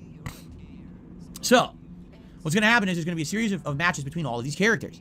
Each character that wins one of the qualifying matches then makes it to the final match of the night, which is the actual title match, okay? But just between the matches themselves, it should be some zany fun. Typically when I do these matches, they're just out of control. What's funny is sometimes the match will be like this, and then sometimes the match will take forever, because the AI just goes nuts. And sometimes, it's always different too, because every year when they come out with a WWE game, they somehow change the rules. I don't know how, but there's been years when I try to do a match, and it takes like 45 minutes, and there's some years it takes 5 minutes. So I don't know what it's going to take realistically, okay? We'll see, but the way I see it is we're doing it as the whole stream, and that way, that should be enough time. If the matches end up so fast that we end up really early, then at the end, maybe we could do a bonus match, like maybe we could do a 30-man battle royale, all right? But basically, I downloaded about 12 holiday characters, all right? You might say 12. Well, that's a good amount, but it doesn't seem like that many. You're right. For some reason this year, I couldn't find that many. Now, it could be that this is the return year for WWE 2K, and maybe not as many people bought it or whatever, but it did seem to me there was definitely less characters created this year than there had been in previous years that I'd done this event, which is a little obviously disappointing. I used to do insane, over-the-top, zany stuff, and they just didn't seem to have a lot of that kind of stuff this year, okay? Another thing, and I gotta call this one out, because this really frustrates me, okay? The people who make these creative wrestlers, they're very talented. A lot of these wrestlers that they make in there look exactly like the characters they're supposed to be. Is he seriously about to start having a fucking go at the fucking creations that he is using that people made for him and still going to complain about it when he could have fucking tried to put some effort into making some of these creations himself for his own goddamn fucking show? Portray. A lot of these people are doing face scan technology to take the face from a movie or a show and actually put it right into the game, which is really nice. But a pet peeve of mine, something that really pisses me off, okay? When they make a character and they use DLC content in the character. What does that mean? Well, every time that they release a WWE 2K game, okay, they have several DLCs that they usually release throughout the year that are DLC packs. What this means is that you'll pay 20 or 30 bucks, which is expensive. That's really pricey. And they'll give you like 8 characters from current WWE TV that aren't in the game, but now they've added them. But then in addition to adding, say, the 8 characters, they'll also give you a bunch of customizable parts and configurations. So if you're making your own custom stuff, you have a whole new repertoire of stuff to pull from. That's all well and good, but the vast majority of people who buy WWE 2K don't ever buy the DLC. Do you know that for sure, Phil? How can you fucking verify that? What is your source? If barely anyone bought a DLC, you'd think that a fucking company wouldn't even make a goddamn DLC to begin with because there's probably no demand for it. But if they keep making a DLC for it, there's obviously fucking demand. And let's be honest here, there's gonna be a lot of people out there that fucking like their wrestling and they'll fucking want to fucking buy a DLC to fucking make sure it's as up to date as fucking possible. Those DLCs are very popular among the sim community. What is the sim community? There's an entire community of people who will actually go and make their own WWE universes in the game. They'll set up simulation leagues that feature real-life wrestlers and new ones that they've made up. Indie wrestlers that aren't in WWE, but then they put them in there anyway. You know, a lot of stuff, a lot of different stuff. And it's nice that they do that. But for someone like me, I'm a casual player. I like wrestling. Bringing back these matches this year seemed to be a success. You guys really seem to like it. So I'm happy to do this for you. But it's frustrating to me. It's like, oh, here's a character that's absolutely amazing. They look great. They match the character from Christmas I want. Let's get it. Oh, you need to buy DLC to get this character. What? How much is the DLC? $25. What? No. Okay, so let's refresh, guys. Let's recap. Phil's doing this event out of the goodness of his own little fucking piggy heart. I don't think he was given money specifically for this event. The thing he was given money for to do the event for was the Christmas thing, which is happening on Friday, tomorrow. But the Saturday thing was just Phil doing it because the last several were fucking so well liked, not sure. But he's not willing to fucking fork over a bit of extra money to give his fans better content. A game, Jesus Christ, man. The fans aren't worth 25 bucks. Phil, as you said it there, he wants his fans to give him 25 fucking bucks to name a goddamn Pokemon, but he's not willing to spend 25 bucks on them to give them a better fucking sim experience for this fucking event. Tells you fucking everything. Oh, no, I'm not doing that. That's insane. So realistically, what ends up happening, the characters that they make that don't have DLC requirements usually get a good amount of downloads. The ones that have DLC requirements never get downloaded because no one buys the DLCs. So you end up with a character you made for nothing. Why bother making the character and uploading it when no one's going to download it because no one's paying money to use it? You see what I'm saying? So it's very frustrating because there were a few good Christmas characters I wanted. And I was like, I'm not paying money for that. That's ridiculous. I already bought the game. So it is what it is. But I definitely got enough for the event. All right. Now, I also downloaded 5 custom arenas that are all Christmas themed. And I downloaded a really awesome holiday themed title belt. Again, this is something that used to be incredibly popular. Not so much anymore. I think maybe there were 10 Christmas themed arenas total and only 2 Christmas themed title belts I could find in the game. This used to be something so popular. Every year there'd be dozens, sometimes 100. Like, holy shit. And now it's just really dwindled. And that's just a symptom of the times changing, but also it's a symptom that they didn't have a game last year. The year before, the game was so bad, no one could get the content. So I think a lot of people kind of fell off from being into the WWE 2K creation community, which is sad, actually, because it used to be so vibrant and active. But I got something. It's good, okay? So just on a whim, I said, all right, I want to be ready for this on Saturday. So let me go ahead and try to set up a fantasy match and see how this works, right? So I go to do it. And I'm able to select the match type I want. I'm able to select the number of participants. I'm able to select the rules. I'm able to select the custom characters. Everything's good. I'm even able to set it up that if I want to do the title match, where the King of Christmas title is suspended from the top of the ring, and everyone has to climb a ladder to get it, I could do that easily too. So everything is good. Except for one thing. In some insanely stupid choice that makes absolutely, positively, completely no sense He said positively, I said positively, but it still says positive, and I am including that. That is another fucking bingo. We are 7 away from a full house. We might get back-to-back fucking full houses, guys. So, Phil, what is this fucking ridiculous fucking choice that fucking whoever fucking made the game has made? Whatsoever.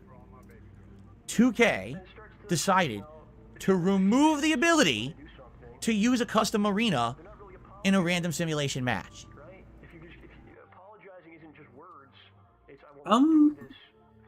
Not sure. That doesn't sound like a sensible thing for him to have done. What's the point of downloading these custom arenas if you're not able to fucking play with them? Or did Phil do something dumb here, or what? I don't know what the fuck happened. It seems kind of weird to me that you're not allowed to use custom arenas. Yeah, it feels, to me this feels like Phil's done something dumb. I'm not sure if anyone else has got fucking WWE, the fucking game, the WWE game. Is Phil bullshitting here? Is he fucking, is... So what's Phil saying here? Let's have Phil explain it more. 2K decided to remove the ability to use a custom arena in a random simulation match. I'm doubting that, but go on. I don't know what they were thinking or why they would do that. It's something that always was very popular, and I loved doing it back in the day, and they've removed it. You go to set up your custom match, and custom arenas are grayed out. You cannot select them. You can download them, but you can't use them. Now you might say that doesn't make sense. Why would you create them if you can't make them? You can only use them in a specific mode called WWE Universe mode. This is the... that could be it. WWE Universe mode, where you basically make your own essential universe thing, which is... It sounds like Phil could fucking set up the entire event in that anyway. Also, Johnny Chase is saying is wrong. He may have the... I don't know. This is what Phil's saying. This is all I know. Full simulation mode, where you are required to set up an entire league of virtual wrestlers, a setup of shows. You have to do all this customization stuff. I gave it a try. I'm not kidding. I wasted over 30 minutes yesterday. Oh no, poor Phil wasted 30 minutes of his precious day off, which is not technically a day off because he doesn't really get to fucking do anything he wants to do anyway because of errands and shit. Oh no. So, let's recap. Phil's last day off before the one yesterday, he wasted 30 minutes trying to find the clip of himself singing in Warzone. He could not find himself singing in Warzone for the life of him. That was Phil's last day off before, where he wasted 30 minutes trying to find that shit. And this day off, Phil wasted 30 minutes trying to fucking work out how to get a custom arena in the fucking WWE game. Trying to set up a simulation league just so I could use custom arenas for our Sims on Saturday. And after wasting a half an hour doing it, it didn't work right. It was basically like, there's not much you can do. You're stuck with this sim league that does what it wants. Like, you can set up the wrestlers, you can set up the arenas, you can set up the name of the show, even you can set up graphics and transitions. But then, when you go to run it, it's randomized. You can't actually control the specific things that happen. Like, you can't make the first match be a triple threat tables match and the second match be a falls count anywhere. You can't do that. It just does whatever it wants. You can set up possibilities, and then the game just does whatever it wants.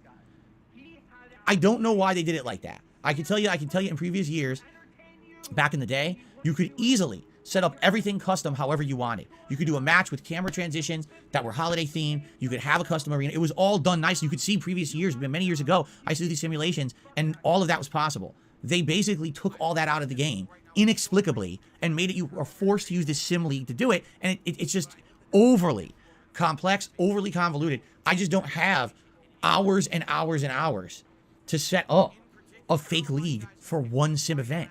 You know what I mean? And even then, it seems like it's random. It's RNG. You can't control the matches and outcomes. It just kind of randomly picks them for you, which I don't even understand. If you're supposed to be, like, let's say, for example, this is supposed to be like a real universe with you're the GM. Then how the fuck are you the GM if you can't even set up the matches? It doesn't make sense at all. Now, again, maybe it's just me. Maybe there is a way to do this stuff. But what I can tell you is this. Basically, it's not easy to figure out. It's not straightforward, and it's too convoluted. All right, I spent, on my day off, I spent over 90 minutes in this office trying to set up something that should have realistically taken me 20. Oh my fucking god, it grew from wasting 30 minutes to fucking him spending the whole 90 minutes in that goddamn office. 90 minutes! 90 fucking minutes! It's the length of a fucking podcast he was in there. Cat probably thought he was doing another fucking show just off the cuff of it. Oh, what were you doing, honey? I was doing another fucking level 1 podcast. I thought, why the fuck not? Oh, fuck off. Phil's precious fucking day off. Prophet says he's not buying the game to prove him wrong. Okay, I agree. You should not just buy the fucking game just to prove Phil wrong. Let someone who's actually got the game prove Phil wrong. I'm sure there's somebody out there who must have the game that is going to say, yeah, this is fucking wrong. Phil's a dumbass. This is exactly what fucking happened. We'll have to wait and see what detractors will end up coming out of the woodwork and making the video maybe of that. Johnny Chase is saying he has the game and Phil is wrong. There you fucking go. So Johnny Chase already debunking Phil for Phil's, Phil lying. Phil's not lying, he's just fucking ignorant. Phil's truth is he can't get it set up. Does that mean you can't do it? No, it just means Phil's fucking stupid is all. And I was like, enough is enough. I want to get back to my wife and I want to have a day off. So, we got wrestlers, alright? We got the title. Sadly, we don't have the arenas. We have to do generic-ass wrestling arenas for the King of Christmas event because 2K fucked it up. I don't know what they were thinking or why they would have removed the ability. It's gone. So, it is what it is. But we're doing that on Saturday, just no Christmas arenas. I have them, I just can't use them. It doesn't make any sense. You can download them, but you can't use them in the mode. Why? That's just dunce level game development. So anyway, I got all that done. And incidentally also, I got paid yesterday. So I paid a bunch of bills. I was like, let me get this out of the way so I don't have to think about these bills between now and the end of the month. Just get it all out of the way, right? So that was good. And then I went downstairs, I relaxed with my wife. And what did we do? We made homemade chocolate chip cookies together. My wife made dough from scratch. She added semi-sweet morsels. Chocolate morsels, and chopped pecans. And we baked a humongous batch of homemade chocolate chip cookies, okay? Like, I'm not even kidding you, dozens. We have dozens of cookies. And I had a few last night. They were absolutely amazing. A little heavy on the chocolate, but I love chocolate, so I'm not complaining. We're like, oh, this is good. Now we're going to have chocolate chip cookies for all week, right? Which is excellent. We haven't had anything like that in the house in ages. It was funny, because I said to Kat the other day, I said, it's Christmas, I'm kind of craving something. Like, maybe I should get some little Debbie cakes or something. And she was like, oh, I like those little strawberry rolls or whatever. And then all of a sudden we're like, wait a minute. It's Christmas week. Why are we going to buy stuff? Why don't we just make our own? That way the house will smell good. It'll be fresh. And we're like, yeah, let's make cookies. So we made cookies last night. It was very fun. Oh, excuse me. So, yeah, we had a pretty good day off yesterday. We watched other stuff too. We were watching someone playing God of War. Ragnarok. We're watching someone else play it now. They're still early in the game. We're watching their playthrough of it and stuff like that. And you might say, well, when are we going to start watching Christmas stuff? Soon. Probably Christmas Eve, Christmas Day is when we're going to watch a bunch of it. We got so a lot of things that we're definitely decided we're going to watch. We're definitely going to watch the Muppet Christmas Carol. She loves the Polar Express. We're going to watch that. And we're going to probably watch some other things like Otter's Joke Being Christmas and stuff like that. So we'll watch some Christmas stuff, probably Christmas Eve, Christmas Day. So, but that was the day off. It was a pretty good day off. We got a lot of holiday themed stuff done. That was very special. Especially to this time of year, it's nice to have holiday themed things going on. And I was very excited for today. Oh, by the way, obviously, I set up the stream for this weekend with all these special effects, the snow. By the way, I should say this too. Man, it's easy to do this kind of stuff now. It is. Like, you don't even realize how easy things have been made. But back in the day, when I used to do YouTube videos over a decade ago, and I used to do Christmas videos and things just like this, it was very tough to set stuff up. Like, you couldn't just superimpose snow over a stream or over a video. It was a pain in the ass to do. Today, you go online, free transparent snow overlay video, and you get like dozens of them. Like, oh, look at this. And you click, you just implement in OBS. You say, oh, do chroma key, green screen. Boop, done. Look at this. I got snow on my stream. It's so easy. Or like the music. Now there's a ridiculous amount of music on the internet that's free that you can get. Back in the day, it was like pulling teeth trying to find anything. Oh, click here. Oh, buy this for $20 a month. Fuck you. I want a Jingle Bell sound. All I want to hear is $20. Fuck your mother. I'm not paying $20 fucking few days before Christmas to have a Jingle Bell sound. That's how it used to be. But now, it's all easy stuff. I was like, wow, it only took me a few minutes to set up. What I needed to do is I needed to find a Jingle Bell that kind of synced with the intro to the Level 1 podcast. So I did pick the one I got. The other ones were either too fast or too slow. But outside of just the timing, it was pretty simple to get everything set up and done here for you guys, which is pretty nice, right? So, things change over time. Things improve. Things get better. I was like, wow, no effort. I can just do this. Why not? Why not have some nice snow for the weekend, the Christmas weekend, right? It's pretty nice, right? So there you go. All right. So ladies and gentlemen, before we get to shout-outs, what I would like to do with you is to present to you some of the liquor that I'll be drinking tomorrow during the Christmas event. Oh, here we ready? fucking I'm not go. even going to look. I'm just going to reach into the bag and grab something Are we going to fucking find out the mystery fucking liquor, I wonder? The fucking one he's going to be charging $100 per fucking shot for? Here we fucking go. The first thing I'll be drinking tomorrow is traditionally made Bravacha Horchata con Ron, which I believe means horchata with rum, peppermint flavored horchata. Oh, hold on. There you go, there's a good fucking close-up for you guys. There you go. I was going to fucking go full screen for you, but there you go. So there you go. Peppermint horchata, whatever the fuck it is. The sound of multiple bottles. Exactly, he's got multiple fucking bottles. I mean, how much is that? It's a good question. It's a good fucking question. I mean, I think if I look up, it's not going to be fucking accurate because I'm going to have like fucking British prices or some sort. It needs to be an American. You Americans look up this shit to see what fucking prices are like for fucking, you know, just... I can't even look this shit up because it's going to be a fucking completely different fucking price. Because I'm in the fucking UK. But it's made with Caribbean rum, cream and natural flavours. Just look up Total Wine. I don't think I can actually get on a Total Wine website because I'm out of the UK. I think I've tried that before. I'll try again, but I'm pretty certain I've tried before. Total Wine. Was it Total Wine that fucking wouldn't let me in? No, what's a different bit of... Hold on. We're on Total Wine. Okay, get the fuck off. Say up to $20. What's that product? What was this product called? Peppermint horchata. Okay, we'll type in peppermint. I'll just type in fucking peppermint and see what fucking comes up. There it is, right there. That is so easy to fucking find. $16.99 limited fucking time special. Pretty certain that's a fuck. It's gotta be. That's definitely fucking it. Yeah, there we go. So keep tabs, guys. That's $17 so far. Okay, $17 so far. What is horchata? All right, it says right here. It is Caribbean rum, cream and natural flavor, cream liqueur. Now, traditionally, horchata is rice milk, correct? So I don't actually know if it has rice milk in it or not. It is made... Oh, it is 12.5%. So it's in line with, say, like an Irish cream, a Bailey's Irish cream and stuff like that. But it's different because it's like a Mexican-style beverage. Let's give it a whiff. Mexican-style beverage. There's a fucking number bingo for his Mexican-style beverage. That's a diagonal line bingo. Thank God he said style.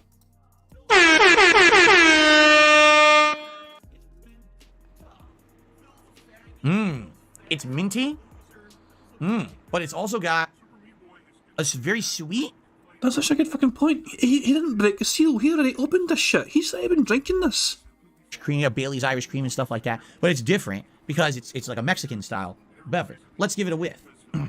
Yeah, he's opening it right in front of the microphone. He's opening that. If it was a sealed fucking bottle, you'd have heard that fucking seal get broke. This has already been consumed partially. It's minty. But it's also got... Prophet says, told you. You're right. Prophet is right. He's right. Fucking blitzed on this fucking Christmas fucking product. A very sweet and a tiny bit of a sour note to it. Okay? Oh, fuck off, Phil. Fucking connoisseur, fucking hero, fucking fine wines and all. Fuck the fuck off. What? Hold on. Is there a description here? Is there a description? Please give me a fucking description that actually fucking matches that. Hold on. What did Phil say there? What does Phil say? It's minty. But it's also got a very sweet and a tiny bit of a sour note to it. Okay? So it does kind of smell like an Irish cream almost, but not as creamy, I would say. So how does it described? Well-balanced blend of Spanish flavour, Caribbean rum and fresh cream. Taste buds are treated to silky, bright flavours of delicious candy cane and peppermint bark with hints of vanilla and clove. Great for peppermint mochas or a holiday martini. It comes from Minnesota. Look at Phil pretending it's some sort of fucking Mexican drink. It's fucking made in Minnesota, motherfucker. An American fucking made drink. Oh my god. Anyway, we're at 17. Oh, like Phil's fucking Monk has renewed his fucking membership. Nobody's fucking giving anything. No, okay, cool. Remember, we're at fucking $17 so far, $18, $17. $17 so far. It's on sale. It was $20, so yeah, let's see what else. Like, it's a little less thick, but it definitely has a nice mintiness to it, which is good. If you remember, every year usually I drink eggnog. Eggnog is so thick and so rich and so many calories, and I just want to do something a little different, so I got horchata instead, and it probably is going to be pretty good. By the way, I love mint, so it's probably going to be really good on the rocks. Oh, it's probably going to be perfect on the rocks, right? Taste test. Guys, no. It's tomorrow. This is for tomorrow. No taste test today. Phil, you already had the bottle opened. We know this. There was no fucking sound of you breaking the fucking seal. The bottle has already been opened beforehand, so you've obviously been tasting it. August Stevenson says it's $18.99 in Washington. Okay, guys, hang on. Hold on. Hold up. Wait a minute. Pick up at... Okay, Renton? Would that work if I just type in Renton? Is this the fucking closest one? Tukwila, south side. View store info, maybe. Set as my store. Alright. Now let's type in peppermint again. There is there. No wait, no, that's we recommend. Never mind. Hold on. Choose Bellevue. Hold on. You're right enough. $18.99. Apparently I should have chose Bellevue. I wonder if I can change it. Easy enough. Bellevue. We'll set as my store. There we fucking go. Bellevue is now fucking our store. Well, let's go. Let's just make sure. That was a good shout though. For the I don't know who said it to settings. Who said it? August Stevenson, great fucking shout. Change the fucking the store because I was on like the California version. $18.99. So it's cheaper in California. That's interesting. At least parts of California. So here we go. We're at $19 so far. It's for tomorrow. Relax. Jeez. Okay. So there's one thing I'll be drinking tomorrow. Okay. Now, another thing I'll be drinking. I'm sure you guys recognize this. Kahlua. What is Kahlua? It's a coffee liqueur. There you go. If I can just sage a whole bunch of fucking time. Let's go to check out Kahlua. Let's see how much this is. I don't like. I've tried Kahlua, and I'm not a big fan. Oh, what fucking version is Phil fucking showing off here? Well, this is gonna be a tough one. We don't know the size of the bottle. We need Phil to. Actually, we can maybe find out here. Does it say? I mean, is this? That's what I'm saying. What size is this bottle? It is rum and coffee liqueur mixed together, basically. It's classic. Everyone knows Kahlua. And of course, oh my nose itches. Of course, I had to opt for the ginormous bottle. He went for the ginormous bottle. Because, you know, it was only like $5 more than the small bottle. And Hold on. The ginormous bottle, so wait, is he talking about the 1 litre version? Did he get himself a 1.75 litre? Because if he did, it's $35.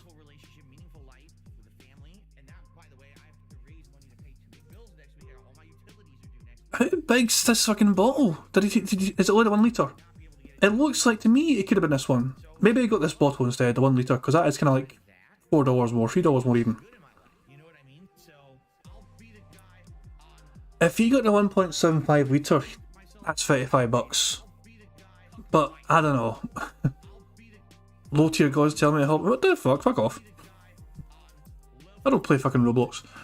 The 1 litre has the gold band on top. Oh, wait a second. You're right. The top of the bottle could be a good indicator.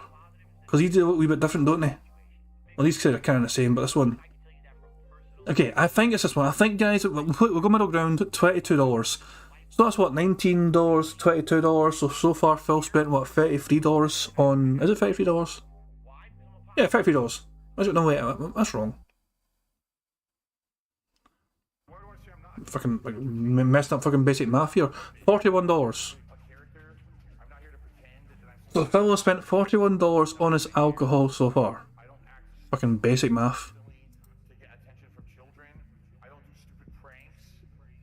And Kahlua is a classic. Of course, it's from Mexico. Of course it is. It is 20% alcoholic volume. So it's stronger than the horchata. Now, Kahlua, you can do shots of, but it's not really meant to be like a drink on the rocks. What you're supposed to do is you're supposed to take Kahlua, and you're supposed to make other drinks out of it. All right? In fact, I'm not even kidding you. There's 3 drink recipes on the back of the bottle. And incidentally, one of the ones on there I'm going to be using this Kahlua to make a White Russian. I've never had a White Russian before. What is a White Russian? Well, you take coffee liqueur, and you pour it over ice, and then you add vodka. So you add some vodka, and I got a little handle, like a little thing of vodka. I'm just going to add it just for these White Russians. And then you add milk or cream. Now, I looked into both, and what people basically say online is if you use cream, it's more of a dessert drink, where basically it's very sweet. But if you use milk and you mix it up, then it's more of like meant to be like an alcoholic drink. Personally, I think I'm just going to use milk. I was like, I don't really want to start using heavy cream. The whole point was I don't want to be having these insanely amount of thick drinks. And if I start putting thick cream and shit in there, you know what I mean? Like, it's going to be too crazy. So I'm going to do it with some milk on top. Okay? So we're going to make our first ever White Russian. I never had one before. So here it is. Coffee liqueur with vodka and some milk over ice. And you know. And I guess you just take a look at how it looks. You drink that and then you can mix it up after. I don't know. I think this is a big fucking bottle. Can we see any fucking sign of how the fucking size? What would it tell you the size? All right. In fact, I'm not even kidding you. Kahlua. Now, Kahlua, you can do shots of, but it's not. When it's holding up to the fucking camera before. Ah, I'm sure you guys recognize this. Where does it tell you the size usually in this? Bottom front? Kahlua. Hold on. What is Kahlua? Bottom front. What you mean, like here? Volume 1 litre. I think that says volume 1 litre. I think it's safe to say that says volume like 1L. Yeah, okay. It's a 1 litre one. Okay, I'm glad we established that. So there we go. It is definitely. It is volume 1 litre. Cool stuff. Can't. Profit, shut up. Listen, I'll have you know this is 1920 by 1080. Yeah, wee dick. Profit, fucking pretend I've got a fucking midget screen. Ah, Christ, man. But yeah, this is a 1 litre bottle. Cool stuff. Let's just fast forward in. Blah, blah, blah, blah. Vodka.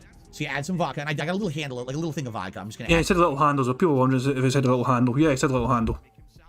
Personally, I think I'm just going to use milk. I was like, I don't really want to start using heavy cream. The whole point was I don't want to be having these insanely amount of thick drinks. And if I start putting thick cream and shit in there, you know what I mean? Like, it's going to be too crazy. So I'm going to do it with some milk. So it's to sum up what we've got so far. It's a 1 litre version. Phil spent $22 on that. And he spent $19 as well on the first drink, the fucking rum, whatever fucking it is. So it's $41 so far spent. Just gotta keep that in mind. On top. Okay? So we're going to make our first ever White Russian. I never had one before. So here it is. Coffee liqueur with vodka and some milk over ice. And you know. And I guess you just take a look at how it looks. You drink that and then you can mix it up after. I guess we'll maybe just take a sip first before I mix it, then mix it and see what it's like. I'll have to give it a shot. Okay? Alright. So that's Kahlua. That'll be in a White Russian tomorrow. I might do just a shot of it too. Because I'm pretty sure, hold on. I'm pretty sure it's very sweet. I think Kahlua is a very sweet liqueur. Let's see here. See, that might have been a sealed fucking bottle. I'm not sure. He struggled to open that. He didn't really hear a seal. I mean, was that a seal breaking? Do you think the seal broke in this bottle, guys? I'm pretty sure, hold on. I'm pretty sure it's very sweet. I think Kahlua is a very sweet liqueur. I think it actually might have. I think that was freshly opened. It sounded like it did actually something kind of broke there. I don't know. You guys can think what you want, but I think this one...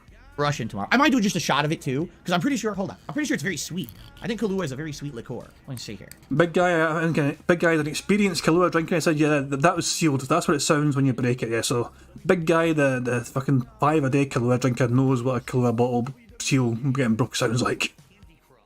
Damon Anderson says he's drunk, he can't speak, he's losing motor functions. Yeah, could very well be. He's fucking struggling to say take a sip. He was like, take a sip, and he fucking had to slow himself down to say take a sip. So yeah, the first bottle was right open, this one wasn't. Oh yeah, oh. It smells like bitter coffee. At the same time... It's a fucking coffee liqueur, you dumb bastard. Oh yeah, oh. It smells like bitter coffee. At the same time, there's definitely a sweetness to it. Oh. So there you go. I don't have cream and I don't have half and half, so you guys are barking up the wrong tree. Now they're like, no, you need to do that. You need to do that. I looked online specifically. They said you don't. They said you can use milk as well. And people, it's just a preference thing. So I'm using milk. All right, I didn't buy cream. I didn't fucking buy half and half. I'm not running back to the fucking store for it either. Okay. Okay. So that's another thing. All right. Now, something else we have for tomorrow. You ready for this? Now this is pretty. Get ready for this. Ooh, look at that. What the hell is that? Tozai, living Jew, can I help? Hozai. Junmai, sake, gin. Okay, right. Let's try and get the fucking lowdown on this shit then. We're at $41 so far. What the fuck was that called? How do you? Tozai. Tozai. Would that work? Tozai, sake. The blue bottle. There you go. That fucking helps. This thing right fucking here. So we're at $41, now got another $16 odd. You want the sake? Devilish Face is asking me? No thanks, I'm good pal. DJ Donald says maybe there are some too for the price of one special and he tasted some before. It's quite possible. This one has some kind of thing. You mix 6 for 15, 11 each. You can mix 6 of these things. But so yeah, we're at $41 and now we're up to plus $16.79. So that's going to be what, $57, $58. We'll just round up to $58. $58 so far. Living Jewel Junmai flavored sake. It's not focusing. It's refusing to focus. It's focusing on my face instead of the bottle for some reason. Okay? It is a flavored sake. Okay? So, what flavor is it? It's supposed to be, it says right on here, citrus and Asian pear with a smooth finish. Let's give it give it a whiff here. Oh my goodness. I don't think that was sealed either. Here, citrus and Asian pear. Keep in mind, we're at 1.25 speed. But yeah, I don't think that was sealed. With a smooth finish. Let's give it give it a whiff here. Oh my goodness. It totally smells like pears. Why is he acting surprised if it wasn't fucking sealed? Yeah, stop fucking pretending you've not fuck off, Phil. You're not a good fucking actor. That's nice. That's very fruity. It's not strong. It's like definitely like the essence of pear. No, I'm not going to drink that right now. We're going to save that. So, yeah. Living Jewel. Tozai sake. Now, am I just going to drink that straight? I mean, I very well could, and probably I will do like a small tasting of it by itself. But traditionally, what you need to do is you can make drinks out of this. So this is, by the way, it's not very strong, I don't think. Hold on. Hold on, you can actually see the bottle, the volume. Drinks out of this. See, look at the top of the bottle there. By itself. But traditionally, what you need to do is you can make drinks out of this. See, that makes me think maybe... See the volume. The volume of the... It's right there. And that line is right fucking there. So it's hard to tell. It looks like a full bottle. You know there's always kind of gap here. It's possible he poured himself out one shot to test it, because that's not exactly full. It's almost full. The line's right fucking there. But you'd think a full bottle would have been like, you know, maybe up here. So, yeah, maybe he had like one shot. They don't fill bottles to the top, so it's probably... That's why I say maybe here though, I don't know. He tested shit out for his content for once. It's possible. It's probably, yeah, who knows. Well, to be fair though, this is the bottle on here, the picture. This is the store picture, and it's there. Okay. This one, he doesn't seem to have drunk. Okay. $58, we're up to so far. That's what his level's at there with a fucking short. It's almost the same actually. I think we can give Phil a benefit of doubt and say he's not drank any of this. Although it did sound like it opened far too fucking easily. But who knows, maybe it just opened very easily. Or it's possible he opened it already and just fucking smelled it already beforehand. So this is, by the way, it's not very strong, I don't think. Hold on. What percentage is this? This is... I swear it said what it was on it. It doesn't say? Oh, 14.9% alcoholic volume. Stronger than the horchata, not as strong as the Kahlua. It's in the middle. Okay? So, the best way I feel to have this, yeah, you'll try a little bit of it, but I'm going to make an actual citrus drink out of this. I'm going to combine pear sake with some other ingredients. I'm not going to tell you all of them, but there's different things you put into it. Like there's some juice and some, I think there's grenadine you put in. But another ingredient that I'm going to put in there all right, is orange liqueur. This is Agavero orange liqueur made with Hold the fuck on. Is he going to hold us up? Is he going to hold us up? There's another one. agave nectar and silver tequila. Shaped like a... Okay, hold the fuck on. I need to fucking hold on. Fucking what? Agavero? That's not fucking right. Orange liqueur. It's a fancy ass fucking bottle and all. Oh, Jesus Christ, there's quite a lot of fucking orange liqueurs. How the... Oh, for fuck's sake. Hold on, what was that fucking brand again? Agavero orange liqueur made with agave nectar and silver tequila. Agavero. Agavero. Agavero orange. What the fuck? We'll just type in Agavero. It has to be this then. Surely it would have to be this. $38. Hold on, what's the fucking flavour is? It doesn't... Is this the same thing? No, it can't be. Orange. Yeah, this is not the same one. This is that kind of version here. No. He's basically got this brand, but this is an orange version, and this is just, you know... No, not orange. So yeah, it looks like there is no orange flavour available on here, sadly. Maybe I need to change it.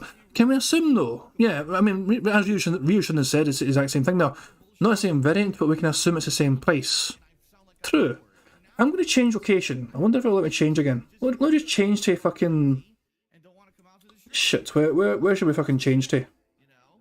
I want to keep it in Seattle, obviously. Seattle Northgate, fuck it, we'll do that. Let's just see if they've fucking got it. That's okay, we got a rough idea of the fucking thing.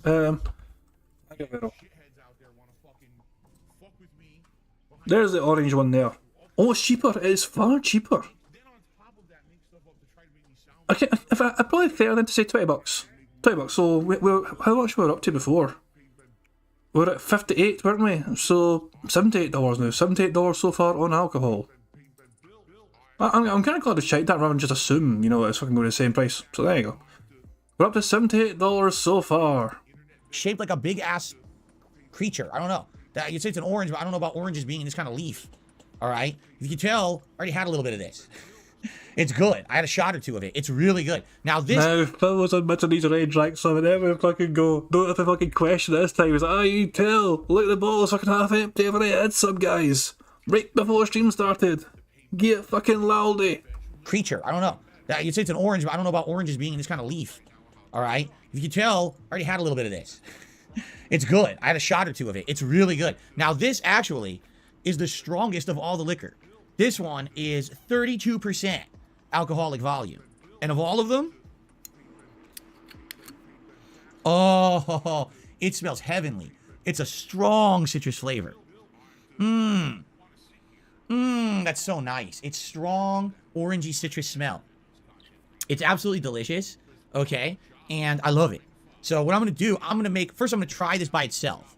But then I'm going to do a citrus drink where we combine sake, orange liqueur, juice, and a couple other ingredients to make a mixed citrus beverage, all right, that I'm going to try on the stream.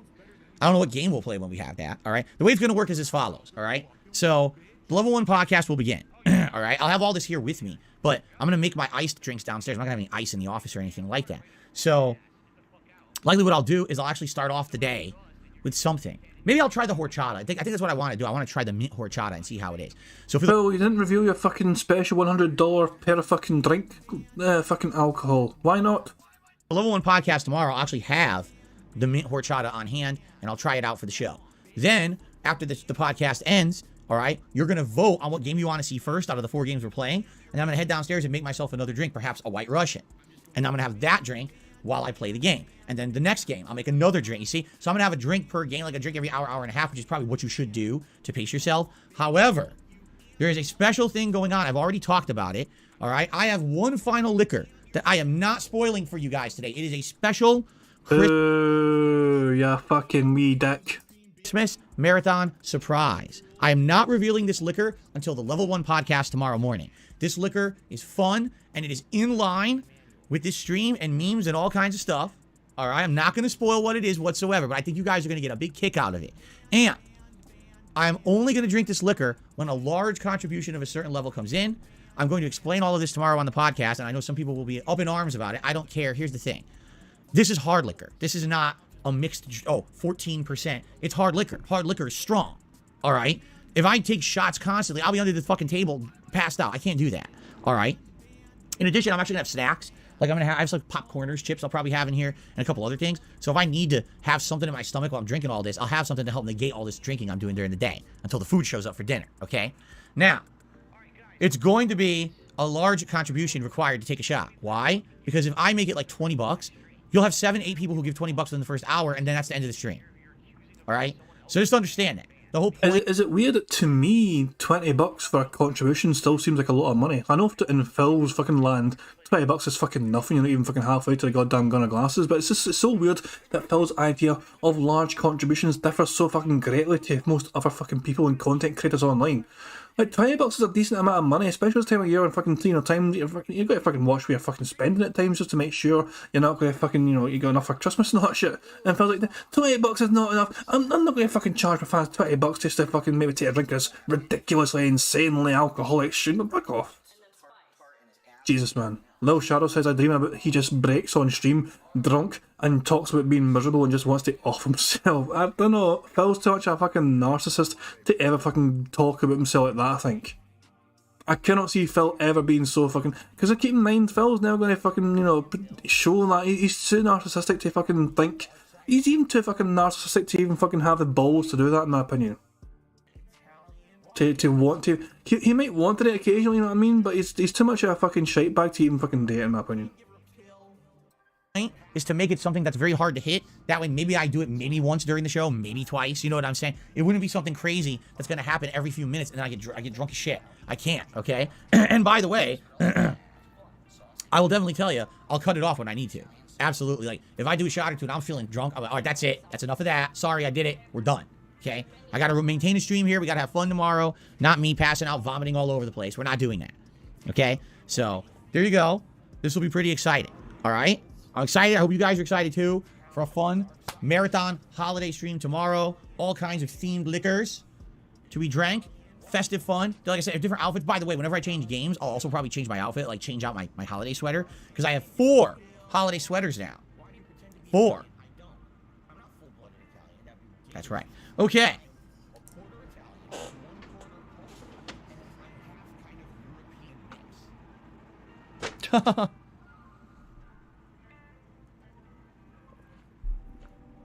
Absolutely. Calls Like a Seagull says, you should do a disclaimer for people letting them know alcohol isn't big or clever. And you should treat it with respect, because they're easily influenced people on your stream. You're absolutely right, and I will tell you tomorrow there will be a disclaimer, all right, explaining that I'm of legal age to drink. You should not drink if you're underage. The fuck? The fuck? I don't think he was talking about that as a fucking disclaimer about being legal fucking age. He was talking about fucking not to fucking abuse alcohol in the fucking first place and not to fucking overdo it.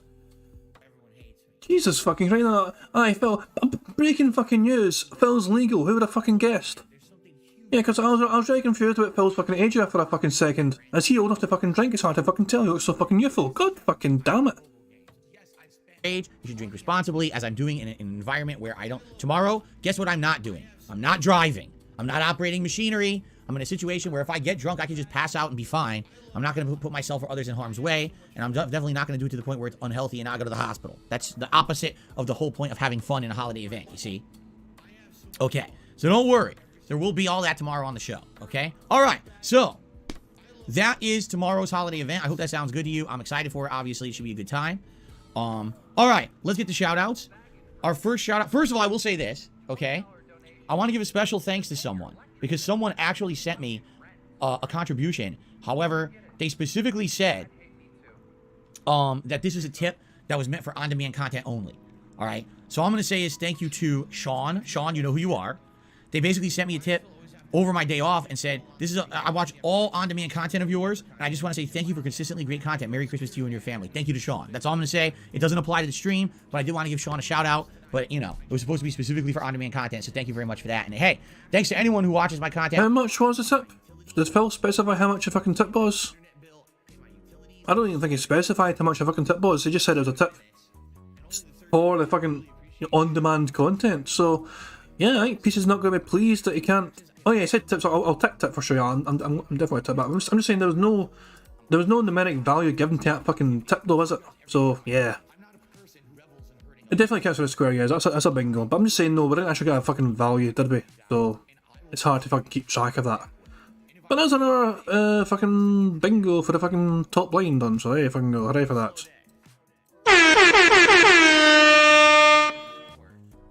On demand on DSP Gaming, you guys are the best. Thank you for the overwhelming amount of support. 12 years strong and keep going, right? Okay. Hey, may I said $10. Let me just go back and see. I want to give a special thanks to someone because someone actually sent me a contribution. However, they specifically said that this is a tip that was meant for on-demand content only. All right. So I'm going to say is thank you to Sean. Sean, you know who you are. They basically sent me a tip over my day off and said, I watch all on-demand content of yours, and I just want to say thank you for consistently great content. Merry Christmas to you and your family. Thank you to Sean. That's all I'm going to say. It doesn't apply to the stream, but I did want to give Sean a shout out. But, you know, it was supposed to be specifically for on-demand content, so thank you very much for that. And hey, thanks to anyone who watches my content on demand on DSP Gaming. You guys are the best. Thank you. There you go. It did not actually give it value. There was no. It could have been a tenner. It could have been 100. It could have been 1,000 for all we fucking know. We don't actually know how much money was attributed and tied to this tip that was specifically for on-demand content. That's why he's not adding it to the stream, because it's not for the stream. This was a tip that was given to him for specific reasons of, you know, being on demand. So he's not going to disclose to his audience how much money he got behind the scenes. Love how Phil's so open and transparent with his audience there. For the overwhelming amount of support, 12 years strong and keep going, right? Okay. So, Chef D has tipped me $5. This is the first contribution of today's stream. Let's get Chef D up on the leaderboard, okay?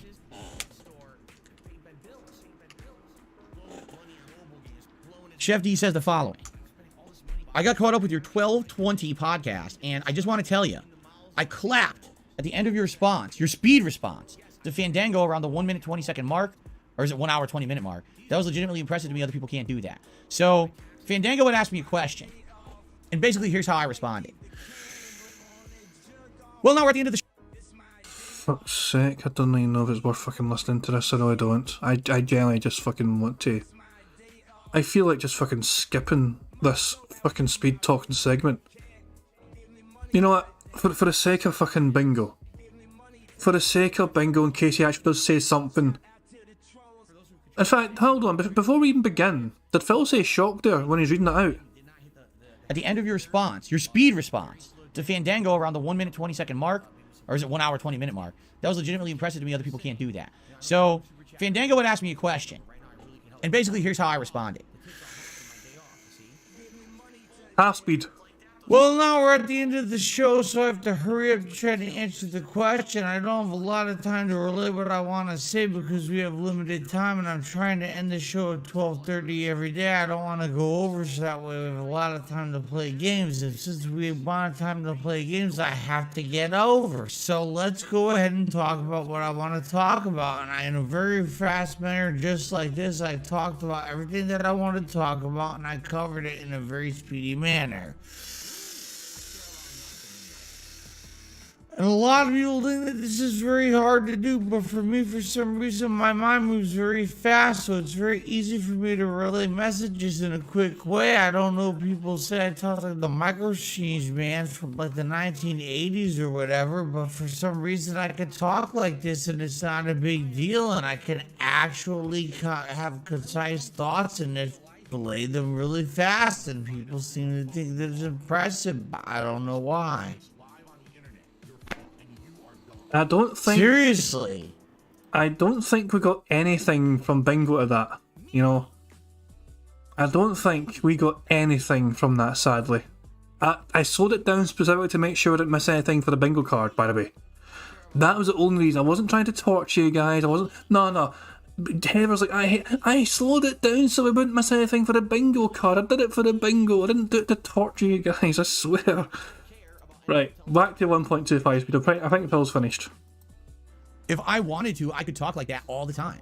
It's just a matter of breathing, maintaining my oxygen. Outside of that, I don't know. It's just something I can do. It's not even hard. So thank you very much, Chef D, for the $5 tip. And I'm glad you think it's impressive. Pretty cool, huh? My hidden skill is fast talking. There you go. The result is speaking into a camera for over a decade. Perhaps that's what it is. When you have to think on the fly constantly of what your next words are going to be, and you always got to have that on cue in your brain because you don't want to have dead air. So you always have to have your next thought popping up ahead of time. It prepares you to speak at a high rate. And a lot of the times I'm slowing myself down while I'm talking. You see, like right now, no exactly. Did he just say react? Did he just say react there? Hold on. Sorry, but There you go. let me see this. Did he say react? The result is speaking into a camera for over a decade. Perhaps that's what it is. When you have to think on the fly constantly of what your next words are going to be, and you always got to have that on cue in your brain because you don't want to have dead air. So you always have to have your next thought popping up ahead of time. It prepares you to. How in the hell has he not said react? This was a perfect chance for him to fucking say react. He refused to fucking say it. He knows. Speak at a high rate. And a lot of the times I'm slowing myself down while I'm talking. You see, like right now, no exaggeration. I slow myself down while I'm talking so I have time to think out the next thought that I want to say. So, yeah, pretty cool, huh? Jade, what's going on? Welcome. Steak sandwiches, can you do that after you drink a lot? I don't know. I guess we can see tomorrow. I don't know. Okay.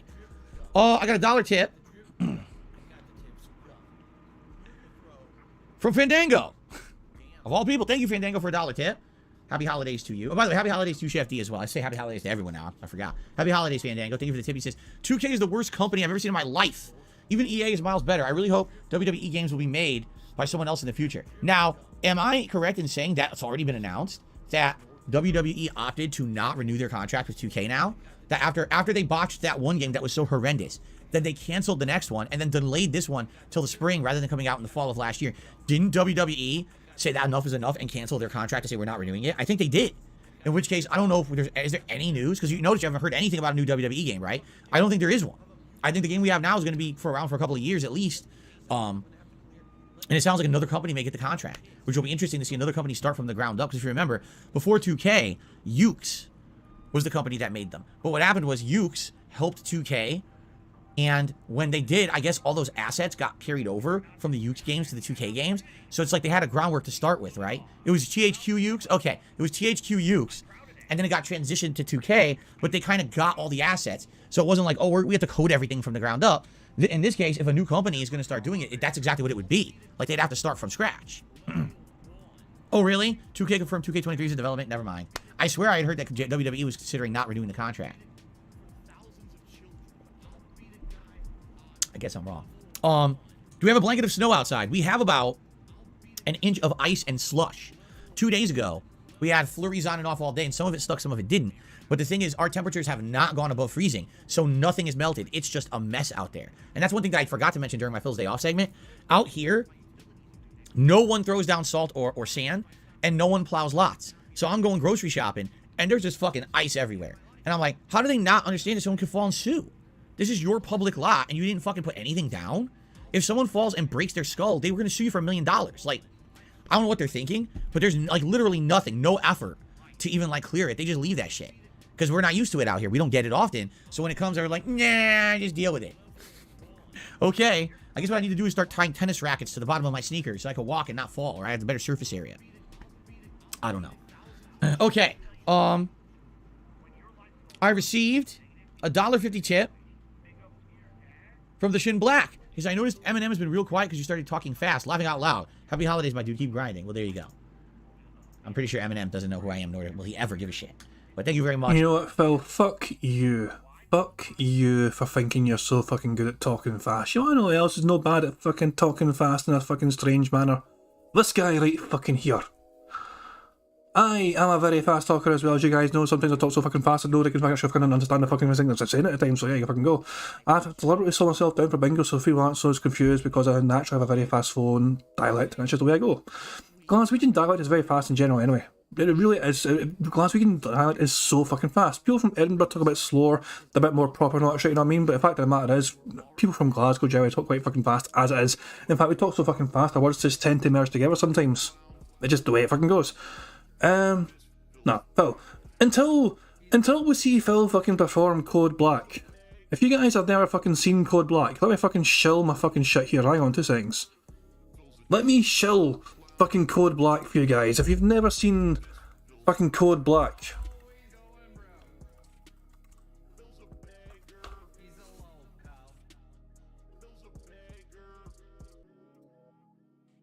some of you guys might never have fucking seen this shit.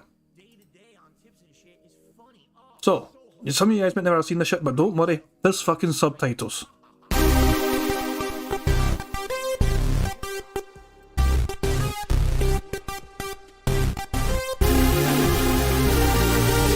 Because of it, like on board, it's the damn before the waters. Very soon you'll ask a motor, dress up like a YouTube whore. So when the dips are off so low and stay so slow and have no flow, that's when you know he's gonna go and ask for dough and what to show. The fan support is key as he will pay for fans to pay a fee and guarantee for all to see. He's begging tickers back on free. He wants to wear a hat and vest as long as his dumb pants invest. They make with better his request is their finances far too stressed. He's wanting to wear glasses, bottles good day watching masses. Won't get taught their lazy asses as their vessel burns to ashes. Now it's time to blame the game and got some shame on why his debts are lame as he will aim to fame. His money situation is quite tame. There's nothing he can do, so sends a tweet to come from Bitcoin too. He has no clue on why, so if you won't donate for his revenue, he'll tell those fans they mustn't wait. They can donate, it's not too late, cause at this rate he'll hesitate on if the game is worth his weight. It's Bitcoin 1, we're almost done in B-track cause they're having fun. His race has run, his tickles being hit and looking like it's none. No goals are met, he lost a bit and now the pig's starting to sweat. He looks upset and so is the fans that heave against the threat. He will attack and snort and knock and throw, will trigger backward back as felt as lack of tips he wanted, so he keeps on talking smack. Bitcoin 0 will drop a nuke to silence. Felt toxic rebuke would make a normal viewer taken with his fancy one but shoot. Next day we'll see first fake confession about how that was his depression to explain salty aggression, so his fans should never question. And you daily sets a score and Phil's excuses start to blow and we can't take it anymore as we start off at Bitcoin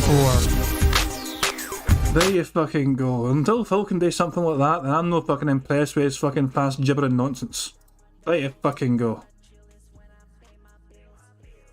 Back to the fucking bingo. Shane Black, happy holidays to you. Thank you very much for the tip. If you're wondering why I've not shouted out any super chats, super stickers, or memberships, it's because there have been none. There's nothing on the YouTube side today. I hope that that's because just people opted not to and not that it's not working. I hope. We had a scare the other day. 672 comes on my stream. He says, Phil, I just got an email about my membership. I said, what are you talking about? He said, I just want to let you know I got an email about the renewal of my membership. I was like, what are you talking about? Can you clarify? And he typed like a half sentence. He wasn't explaining what he meant. I was like, what does that mean? I was like, other people have renewed their memberships today. There's been super chats today. What are you talking about? And he's like, oh, I guess it's just me then. He's trying to give me a heart attack. Listen. All right. Shall I address the elephant in the room? Money. Apparently. Yeah. Money. Oh, money. Yeah. Money. Thank you very much to Pam Solo for a super chat. It says, spitting facts on your cell, my man. Thank you very much, Pam Solo, for that. I appreciate it. But yeah, as I'm saying, like, I don't know how to do much of these fucking daffy fucking diss tracks these days, you know what I mean? Because to be honest, I mean, most of the fucking stuff, they weren't that fucking good. They were fun today, you know what I mean? But I just fucking did them for fun. I know they're not fucking, you know, crazy fucking good or anything, but it's fun today, though. It's fun to come out with wee clever rhymes and fucking, if I find a good wee tune to go with it, then I'll try and make a wee song out of it, just to fucking have fun with it. But I can't hold a candle to fucking guys like fucking Meerkat and all that shit, you know what I mean? And it's a Dark Side of Flow. Dark Side of Flow has an absolute banger as well, and even fucking Ludwig as well does some great stuff as well. So hard to hold a candle to these guys. They're a fucking real talented guys. Give me a heart attack. Listen. All right. Shall I address the elephant in the room? Apparently, from what I'm to understand, Low Tier God has been permanently banned from YouTube. His channel has been terminated. Now, I don't know the circumstances around it, but what's hilarious to me, all right, is that this happened a couple days ago when I was live on stream, okay? And people immediately now, oh, well, Phil's next. I was like, what are you talking about? All right, okay. Ladies and gentlemen, it is time to address the bullshit. I am not LTG. I am not Wings of Redemption. I am not Boogie. I am not Review Tech USA. I'm not any of these guys that you guys like to group me in with, all right? I don't do... You are a loco, Phil. Accept this fucking fate. Oh my god. He's desperate to fucking get rid of that fucking loco tag. But Phil, you keep doing things that make you a fucking loco. This is the way you are. This is your fate. Say, I'm not any of these guys that you guys like to group me in with, all right? I don't do a fraction of the shit that these people do, all right? At all. I don't say and do the things that they say and do on their streams. I don't go out of my way to dox people. I don't hit people with copyright bullshit. Like, I do none of this, okay? And the thing is that people act like I'm the same. First of all, the hilarious part to me is when they say things like LTG is the white or the black DSP, DSP is the white LTG, or You know, look at Phil and Wings of Redemption. They're the same. No, we are not.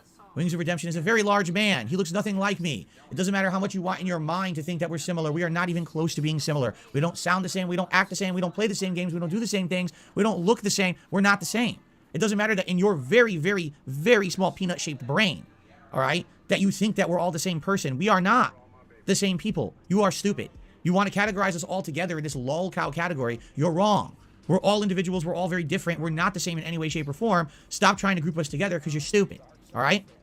LTG, over the years, is one of the most infamous guys on the internet who just goes off. He gets pissed about something and he explodes. He says things that are not allowed anywhere. YouTube, Twitch, Twitter, wherever. They're just not allowed. These are... I was fucking feeling quite brave because LTG is not fucking, on YouTube anymore. You think if LTG was still around on YouTube, he'd be fucking saying, no, fuck off. Phil feels safe to talk about LTG now because he got his ass banned. Garen fucking teed. Phil was wanting to do a react on LTG, and LTG said no, and Phil fucking immediately kowtowed. He was, okay, sir. I just wanted to ask permission, sir, but if you're not happy with it, sir, then I won't do it, sir. No problem, sir. Phil fears LTG, but an LTG got his ass banned. Phil's got free reign to fucking talk about whatever he fucking wants to fucking talk about regarding him. Things that are not allowed anywhere. YouTube, Twitch, Twitter, wherever. They're just not allowed. These are extreme things that he says. There's documented evidence that LTG has used and abused YouTube systems. I'll give you an example. There was a documentarian who made a documentary about him. LTG didn't like that, so he struck down the video. So the documentarian said, well, I'm going to dispute. It's a false copyright claim. And then LTG took his personal information from that and doxed him. There's only a certain amount of time that you can do this kind of stuff and get away with it. And with LTG, he's kind of skirted that system for a very long time. You know, he gets banned from one place, so then he goes to another place. Then he goes to that. Oh, then he gets banned from this place, so now he's over here. So then he goes back when he's unbanned, but now he's banned over here again. He's going in a circle, you know. And there's only so much eventually that you can get away with until everyone is going to come together and it's like, enough is enough with this guy. You know what I mean? Now, by the way, I will just say this personally. I have never really had a negative interaction with LTG. I've had a few conversations with him personally behind the scenes. I asked him, did he feel that there was ever a fair documentary made about him? When I found out how angry he was about that particular documentary, and he really didn't want anyone really watching it and believing it as fact, I asked him personally, is there anything out there that you feel is truthful? And he told me no. He said, I actually feel that every documentary made about me is completely unfair, and there's no one who kind of covered me neutrally, covering both the good and the bad. It's just all bad, all right? So knowing that, I never covered a documentary about the guy. Because if that's how he feels, that's not fair. I wouldn't want people only watching the negative shit about me. You want to watch the Frederick Knudsen documentary, go ahead. It's more, I would argue it's more middle of the road or neutral than it is overly negative. Now, I already reacted to it and proved a lot of stuff in there is wrong, alright? He proves fucking nothing, you wee fucking dick. That's another bingo break because you fucking said react. Thanks a lot. Thank you very much, you fucking filthy wee pig, for the other bingo. We are 4 away from a full house. This is quite a robust game of bingo indeed. Is that a double bingo? No, it's no. Is it? Hold on, how is it a double bingo? Oh, yeah, it is a double bingo now. What the fuck am I fucking out? Double bingo, sorry. Yeah, fucking my ass needs to fucking wake up, I guess. Right, we're 4 away from a full house, guys. Right? But it is what it is, right? But if this guy says, you know, if this guy says, don't do it, I'm not going to do it. I'm going to respect his wishes. And that's what I did. I didn't do any LTG reacts or anything this year, right? But I've never had really a negative interaction with the guy. You know, many years ago, when the Capcom Classics collection, when the 30th anniversary collection came out, I actually gave him a friendly challenge. I said, hey, I know you're playing it. You want to do a set where maybe we do each of the games, you know, Third Strike, where you'll probably beat me because I'm not so good at it. Super Turbo, where I'll probably beat you because I'm good. I know you're probably not that good at it. Alpha 3, we probably both suck.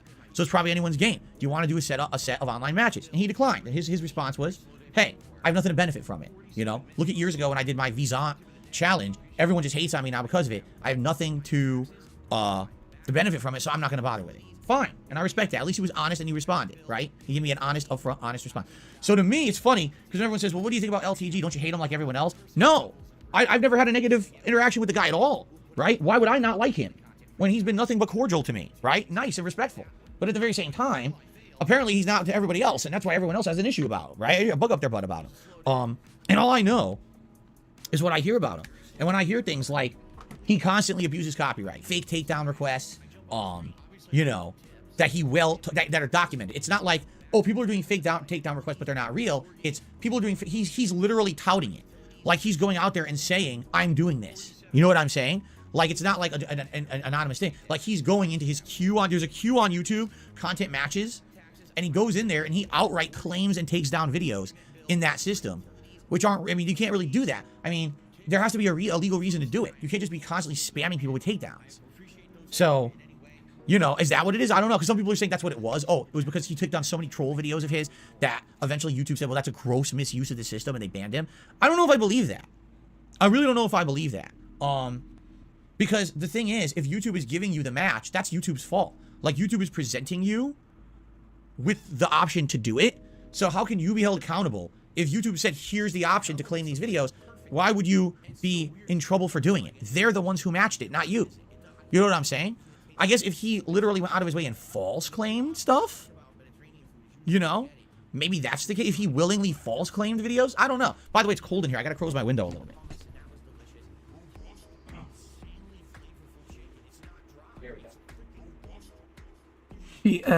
I don't know why LTG got banned, but I think he showed something he shouldn't have on stream. I'm not sure how. I keep hearing rumors that it was like, you know, I don't even want to fucking say it, but if it's the rumors I've heard, it was quite disgusting. Like, but I don't think it's a weird one. I don't know. And illegal, but I don't want to fucking say it in case it's no fucking true. That's what I'm saying. You know what I mean? I don't want to fucking just. Whoever says he showed nudity on stream, he's a bigot. He abuses terms of service. Okay. The Grinder says he showed someone sewer sliding and laughed at it. I don't even want to ask what sewer sliding is, but it sounds nasty. Yeah, I don't know the situation, and not having the facts. Not having the facts means I can't really answer anything about it. Okay. All I will say is that, oh really? So here's what people are saying now. He got banned. He uploaded stuff to his second channel. He got banned because he streamed on his second channel. His main channel already had a strike. Is the reason. So. Oh, I see. So... Oh, wait, isn't that what Phil claims he can fucking do if his channel gets fucking nuked? Hold the fuck on. Phil has said so many fucking times that if anything happens to DSP Gaming, he has other YouTube channels as a backup he can use instead. Oh my goodness, imagine if that turned out to be not a fucking solution after all for Phil. I wonder if he'll clock onto that. Will he fucking think to himself, oh wow, that's what I was going to do if anything ever happened to my channel? What it is, ban evasion. This is what, remember when we watched the documentary from Keemstar? Ban evasion? So what you're saying is, he had one, basically, okay, I got it. This makes sense now. Okay, because that is true. If you, let's say for example, you get a community guideline strike and you're banned from uploading or whatever, all right? And then you decide you're going to make another channel and upload there. That is 100% skirting the rules. That's true. Okay, interesting. But I wonder what happened. I wonder what got him suspended in the first place. Because again, look, and this is why I say you got to stop with this bullshit comparison. You have to be brain dead to think that I'm the same as LTG or I'm the same as Wings of Redemption. Look at the stuff that they do, okay, compared to what I do, right? The stuff that people hate me for today, okay, every once in a while Phil asks for contributions too much. Fair enough, okay? That's a criticism. It's a fair criticism. Okay, fair enough. You know, everything else that people say about me is bullshit. It's all this stuff that has nothing to do with my content. So I'm never, you know, how are you going to get me in trouble on YouTube, right? Because you're accusing me of a crazy conspiracy with secret clandestine Discord meetings and fucking, you know, embezzlement of money and fucking lying to the government and fucking, you know, mobile game bullshit. It has literally has nothing to do with the content I put out. When you're sitting here on YouTube, does it have anything to do with what I do for a living? No, zero. So you're never going to see Phil get in trouble for conspiracy bullshit that's number one, false, and number two, isn't even what I do on YouTube anyway. You know what I'm saying? In regards to guys like LTG, Wings, the reason they get in trouble is because they're doing shit on their streams that's breaking the rules, that they're getting in trouble every day for this stuff. You know, the stuff they say and do is like they can't control their anger. And then when they lash out, you know what I'm saying? So it is what it is. Does it suck that it happened now? Sure it does. It's the holidays. You don't want anyone's livelihood taken away from them during the holidays. That's awful. And I'm sure LTG is the kind of guy who's like me. He probably needs the income. He can't be without the income. What's he going to do now? I don't know. If he's banned permanently from YouTube, which it seems like in the Keemstar situation, that could happen. Did he watch the Keemstar documentary, what Keem did? That he had someone else open a channel and own it, not him. And then he just decided to upload to that channel as a talent rather than the owner of the channel, and that's how he skirted the system for years and years. He could probably do that. That's what it said in the documentary Keemstar did, right? That's the only thing I can think of, because, I mean, this is his livelihood, right? This is his full-time job, and to have that taken away probably really sucks, and that's horrible, especially this time of year. I wouldn't wish that on anyone. So, you know, it is what it is. So, that's all I have to really say about it. You know what I mean? I don't have any other control. I don't really know the situation. I can't really comment on it if I don't have the specifics, you know? So, without specifics, I can't say anything further on it. But that's all I have to say. So now you can stop coming to my streams and saying, hey, Phil, what do you think about LTG getting banned? I already told you, all right? I don't want to hear it all weekend. We already know it happened. I don't care. Okay? Hey, Moto sent a super chat. I don't know why it didn't play the fucking notification. It's not even fucking up. There it is. Yeah, yeah. Money, money. Oh, money, money. Yeah, yeah. Money, money.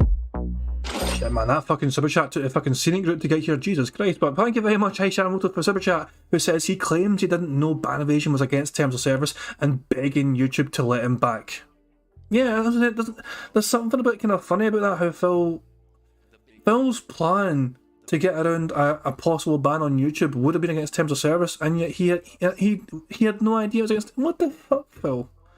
Can you imagine if Phil actually did get fucking banned on, imagine he got striked on YouTube, so he'd use his backup channel, and that would have been a ban evasion. You can argue all he fucking wants about how the first ban was not justified, whatever. But if he actually ban evaded in the fucking first place rather than just wait for YouTube to fucking go through its fucking appeal process, whatever, and just, he would have been fucking gone. He'd have been fucking history. Ah, Christ, man. And then fucking YouTube would become a new Twitch where it's like, oh, those fucking motherfuckers banned me for no fucking reason. Rawr, no shit, fuck off. Yeah, as far as I know, LTG is banned on both YouTube and Twitch, yeah. Although there's other places you can stream, of course. I mean, Odyssey, for example, is a kind of big alternative. A lot of people are going to Odyssey for backing up their stuff. Hell, I've got an account on Odyssey where my things, I think, are automatically backed up, at least the videos I make. Don't know if the streams, I don't think the streams I do are backed up automatically, but I know the videos I make are. There you go. Okay, I received a $1 tip from Fandango again. He says, you're really not controversial. You're not going to get banned compared to like LTG, etc. The only clips people use against you is bashing game developers. If any bug happens in any game, blame 2K no matter what, even if it's not a 2K game. There you go. And listen, it is well within my right to criticize and bash a game developer. That's called criticism. It's fine. It would be one thing if I'm saying something insanely heinous, like wishing actual bodily harm against people. That's different. Well, you fucking bitched and moaned about other people fucking criticising the developers of Cluster Protocol. You were so upset about people doing that because you thought it was unfair on them. Because you didn't agree with them. Why is it perfectly fine for you to fucking criticise game developers when not other people? It doesn't make sense, Phil. Make it make fucking sense. But just to say, listen, this game sucks, these guys fucked it up, I don't know how, they're inept at what they do, that's fine. That's valid criticism versus, even with a little bit of hyperbole, it's okay. You just can't go above and beyond saying fucked up things, you know what I'm saying? Okay. Okay, a monk has become a member for 5 months in a row and says, Merry Early Christmas, Phil, to you and your family. Merry Early Christmas and Happy Holidays to you, Monk, and thank you for the re-upping of your membership. Oh, excuse me. Okay, that's really all I got, guys. We got just a couple more minutes here before we start with High on Life again. So if anyone has anything they want to say, want to tag me in the chat, have me quickly answer a question or whatever, any hot time. Yeah, I had news. I don't think there's, hold on. I think I had like 2 quick news stories to discuss. Actually, I could do it super fast because they're not very in-depth or important, okay? Okay, story number 1. A federal judge has ruled that movie studios can now be sued under false advertising if they release deceptive movie trailers for their movies. This comes after 2 Ana de Armas fans filed a lawsuit after renting the movie yesterday because she was prominently in the trailer but never actually appeared in the movie. And some people are actually commenting about it and like, well, this does happen sometimes. We have characters or actors who are in the original film, but then during editing they get cut. But actually they made the trailer before the final editing was done, and now the character isn't even in the film. I actually remember just last night, I was watching a video about the cut content from Home Alone. And there was actually entire characters in Home Alone that don't appear in the movie, but were in the movie trailer. And now basically this federal judge is saying, movie studios can be liable for false advertising if they do that. What was funny is someone quote tweeted that and was like, game studios looking at this situation now with sweat pouring down their brow. I was like, oh shit. Yeah, because game studios very frequently release very, very misleading. You can't argue it's false advertising, it's one of those kind of things. it kind of made me think about, when I heard a story myself, I kind of thought about Marvel, right? I fucking remember Endgame. So before Endgame came out, you had fucking Infinity War, and you had the fucking drama about the end of Infinity War happened. It was like, who's all alive, who's dead, who's back, you know, and all that shit. So, and they had trailers for that movie which were deliberately manipulated because they didn't try to do the best to not spoil anything. So, technically you could argue those trailers were deceptive because they were misleading, intentionally misleading to not spoil things for the audience. But at the same time, it's like you're giving your audience a false... It's kind of a bit of like false advertisement in a sense, isn't it? It's a strange one. So I'm actually kind of like one of the things about... But trailers should be all about trying to fucking portray to you an example of what the full product is like. Yeah. Partial artist is saying, exactly, I was promised the Hulk and he never appeared outside the first 5 minutes. There you fucking go. Thor had 2 eyes in the Infinity War trailer, lol. Oh, that was before the fucking Ragnarok movie then, maybe, or so. I don't know. Oh my god, yeah, that's what I'm saying. Technically, it's like false advertising. I can see why they did it. Don't get me wrong, I can see why they did it. But movies, also trailers in general, are meant to fucking try and sell you on what the movie is going to be about, so whether you're going to be interested in it or not. So changes like that affect people from wanting to see it. Not, I don't know. It's an interesting one. It's an interesting debate, I think, for sure. Damien Anderson says Marvel never removed Chris Evans from the movies while promoting the Endgame trailers. That's what they meant. I know those things where, for Endgame, for example, there was somebody removed from the trailers who was actually there. You know, they had to like remove someone. I'm pretty sure Scarlett Johansson's hair was edited as well in the trailer compared to the fucking movie and all that shit as well. It's crazy. I don't know. I think this was, it's just an example of it, as you say. I mean, but I think in general, trailers should be trying to tell you on what the full products, because you know, whether it's a movie, whether it's a fucking game trailer, it shouldn't be. You shouldn't see a trailer and think, oh, I'm going to really enjoy that, and then you see the movie and it's like nothing like the trailer. It's like, this, what the fuck? It's wrong. I think we can all agree on that. It would be kind of wrong that fucking trailers shouldn't be that fucking deceptive. And there's probably a point for this one argument, but I don't know if you can say it's illegal. It's just one of those things where maybe there should be. I don't know how strict the process is for trailers. You know, can any movie company release a trailer without some sort of film review board making sure it's acceptable? I know it's some kind of thing where obviously they got to watch a whole movie to fucking make sure movies are, you know, what kind of rating they get. But should trailers be held under the same kind of scrutiny to make sure it's not too fucking deceptive by some sort of authority? Who knows? In-game trailers, let's be honest. We'll put out a game trailer. The game has no in-game footage, no gameplay whatsoever, a CGI trailer that looks absolutely nothing, right? Nothing at all like what the game actually is, right? And this happens very frequently. The other news story I have is that Elon Musk announced it on Twitter, and he didn't say exactly when, but what he's going to do, he's going to turn on what's called the view count on tweets. If you don't know what that means, basically every tweet has an amount of people who see the tweet, and when they see that tweet, it's actually recorded. The thing is, it's just not visible. Now, there are ways for you to read analytics on your tweets, and you need to use third-party systems and things to do it. I'll give you a perfect example. Excuse me. I have about just under 27,000 followers on Twitter, okay? Probably, I'm not even exaggerating, I would guess 75% of those are probably bots or inactive accounts. I'm being honest. But even so, let's argue 5,000 of my followers on Twitter are real. Every time I post up a tweet, those tweets get thousands of impressions, not hundreds, thousands. People read the tweets. They don't comment. They don't retweet. They don't like, but they see the tweets. I know because when I check engagement numbers on my stuff is usually sky high. But with Twitter, what happened is it became such a cesspool over the years of people who stalk people. And they follow you just to stalk tweet, meaning, oh, you tweeted, immediately respond with an insult, and insult anyone who also responded to your tweet with insulting tweets. Basically, online harassment, okay? Sadly, this happened to me many years in a row, like 3-4 years in a row on Twitter, to the point where about a year ago, I turned it off. I said, I'm just not going to let anyone reply to my tweets anymore. Fuck them. Read my tweets, know what I want to say, but I'm not going to deal with this harassment anymore, nor do I want my fans to be harassed, so fuck all these losers, turn it off.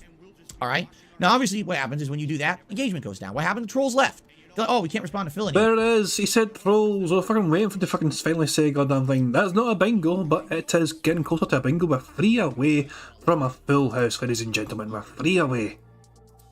Right? Why are we going to bother sitting here? And it's funny because every once in a while, I forget to turn that on, and I'll tweet, open tweet, and like a day no one will respond, and then one troll will notice and then say that, and then all of a sudden I got 40 insulting responses all at once because the trolls woke up because they're losers and they all act as a group mentality. You know, hive mind because they all share one little pea-sized brain that they all operate off of, so they all got to do things together like a bunch of sheep. Shut the fuck up, you fucking salty motherfucker. The fact that us fucking damn dirty troll detractors can get fucking far better engagement on Twitter and on YouTube and everywhere else in general than you can. Despite your fucking massive fucking amount of followers on Twitter, yet nobody gives a fucking damn about your fucking Twitter account. Despite your fucking 201k subscribers on YouTube, yet nobody gives a damn about the videos you fucking upload to your fucking dead fucking channel. Fucking cry more, you salty little bitch.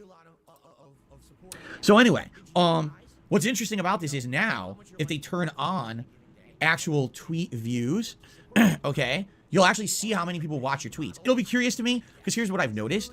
Since I now mirror my Twitter on my YouTube channel page here, the community tab, everything I post on my Twitter is on my community tab. My schedule, pictures, links to other tweets that I find interesting, just comments about things I'm doing. And what the thing is here, on YouTube, this is a controlled environment. Meaning, if you like a post I put on YouTube, no one can harass you for it. If you comment on a post I leave on YouTube, no one can harass you for it. It's a safe environment here, right? So what's happened? I've noticed way more engagement here on YouTube than I get on Twitter anymore. I used to post a Twitter poll up and get thousands of responses. Now I can barely get 500. Now I post a poll here on my YouTube, I get 1,000, 15, 2,000 responses sometimes, which is amazing, you know? So I'm happy about that. That now YouTube has basically updated enough that this is a better place really for engagement with my audience. I don't really need to worry that much about Twitter that much. If Twitter went away... Question, guys. Has Phil said at any point, I think he has said it, but has Phil said at any point in the stream, what do I mean by that? If he has, I'm ticking that bottom right corner because it's basically the same goddamn thing. He's basically just fucking delaying the answer one little bit by not just fucking starting off by saying what I mean by that is. People don't think he has said it. He said what that means. See, okay. People aren't sure then, okay. He may have said it after bringing up the view count thing. He may have said... See, I want to tick that bottom right hand corner because I feel like Phil has said something very close to what I mean by that is, but if people aren't sure, then fuck it, I'm going to tick it anyway because fuck it, it's bingo and it's Christmas and it's my rules, so fuck it. It's fucking Christmas, I'll give people a break for 2 away. Overnight, it wouldn't cripple my business. I might lose a few hundred people who don't know what's going on until they realize you gotta, follow me on the page here. But for the most part, I don't care. That's why it's hilarious. People are like, oh my god, Elon Musk bought Twitter. Run to Mastodon. Run to fucking Hive. What the fuck's your problem? Grow up. First of all, Twitter's... It's not... Pal, you ran to your YouTube community page. You're not any fucking better, pal. Just being destroyed. Yes, it might... At one point, it did look like it was going to implode. And then luckily it didn't. Okay? Why the hell am I going to try to direct my following to another website? Hold up. Why did the rich Review Tech USA just post a "This is how you don't play" of Elden Ring? I need to check this out, guys. 2 seconds. Let's go to Review Tech USA's fucking YouTube channel. 2 seconds. Hold on, guys. Hold on. Shut up, fucking rich. No, he didn't. Maybe his committee page. Hold on, I'm on RTU's fucking page here, and I cannot see any sign of that happening. What about his alternative? He's got another channel, and he's got a fucking second. Isn't there like 2 different channels? He's got a live stream channel, hasn't he?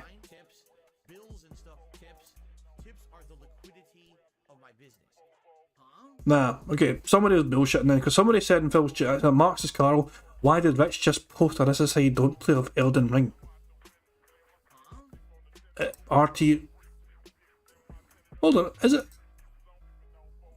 For fuck's sake, man. I'm on RTU streams, Damon Anderson.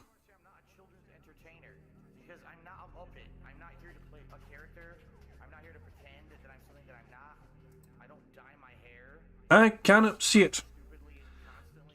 I don't know. I don't know if I'm just fucking being ignorant or missing it or what the fuck, but I don't know. It's on main RTU. I see I was on that at first there. Shut the fuck up. Random fucking intro. 5 years ago, this Microsoft lawsuit is insane. Blah, blah, blah, blah. I don't know. It's not a short. I read that as Snorting Pug. I genuinely swear to fucking god, I watch too much fucking DSP stuff. Is it on here? Apparently it's on here. Why is that a picture of Phil's face on True Suffering? It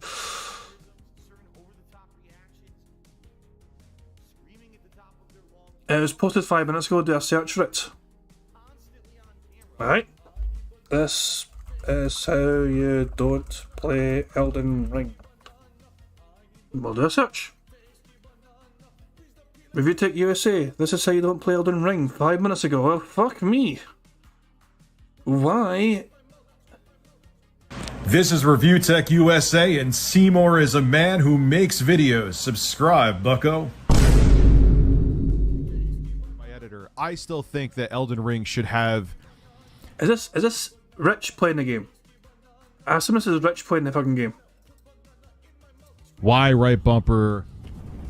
This is Rich playing the game. Okay, so fair enough then. I thought he like posted a Phil video for some fucking random reason, but he's actually just fucking had somebody edit his own. I don't know. It's an interesting one anyway. There's fucking Phil again. There you go. I said I was very fucking. Has this chat not fucking moved the whole fucking? Okay, it has moved barely. Jesus Christ. There we fucking go. So Rich has taken over the handle of This Is How You Don't Play. Fair enough. Just because this website is owned by a guy who has a certain kind of belief system.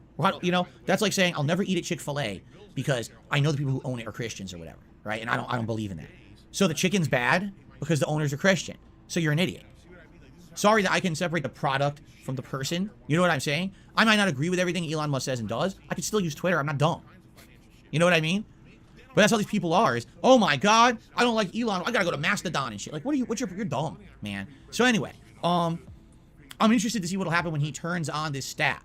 How many views do Twitter posts actually get? Maybe my posts get none. I don't even know. Because how would you know unless you follow it? And I don't follow engagement. I don't even care. Especially like I said, the last month or two. Now that I co-post. You just fucking said you follow your fucking. You check out your impressions. You check out your engagement. Why are you pretending 10 seconds after saying you fucking check your engagement out that you don't follow it anymore? What the fuck, Phil? You either do follow it, you fucking don't follow it.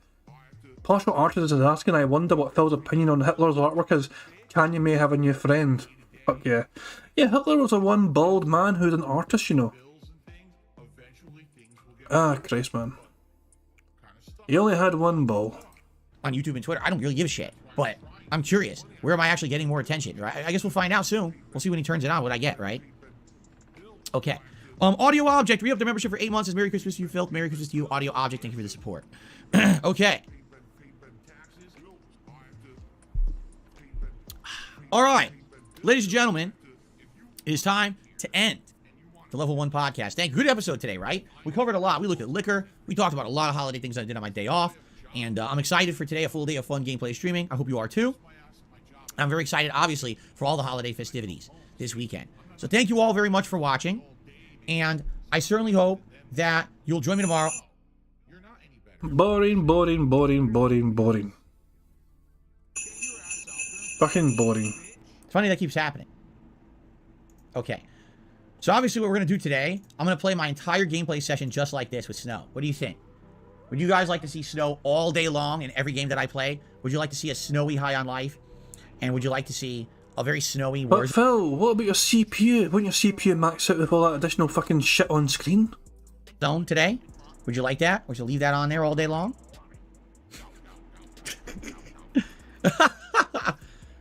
Distracting? What are you talking about? You know what? I'm sorry that you live on some tropical island and you don't have to put up with this. This is what I got to put up with all day, every day. When I lived in Connecticut, this was literally every day. I woke up covered in snow. Every day I woke up. Oh! You know, you know those commercials where they drink the Campbell soup and the kid melts? He's a snowman. He melts to become a human kid underneath. That was me every day. That was my life. I had to, oh, shit. Ah! Ah! I'm just kidding. I dropped my controller. I had to do that every day, man. You know? All right. I'm not leaving this. I'm just joking with you guys. No, I'm not going to leave that on. Of course I'm not going to leave that on. That would be incredibly distracting. I'll agree with you there. Is my camera in the right spot for this game? Let me just double check.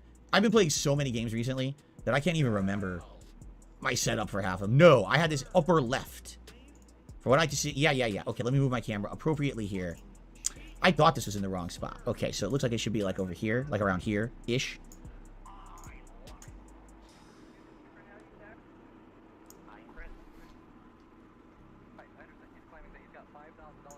There we go. Yep. Cool. And by the way, if you're wondering why does it look so bright on the camera here, it's because it's all white outside. Like I said, it's a winter wonderland out there. It's below freezing, so nothing's melting. And the light is coming through the window and making this room insanely bright. In fact, I wonder if I turn off the lamp, what it looks like. Hold on. I'm just curious.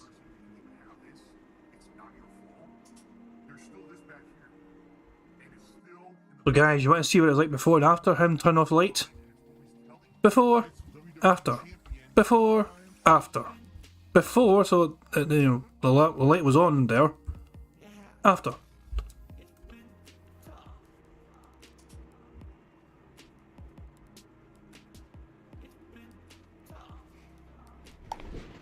It looks exactly the same. What? Yeah, exactly.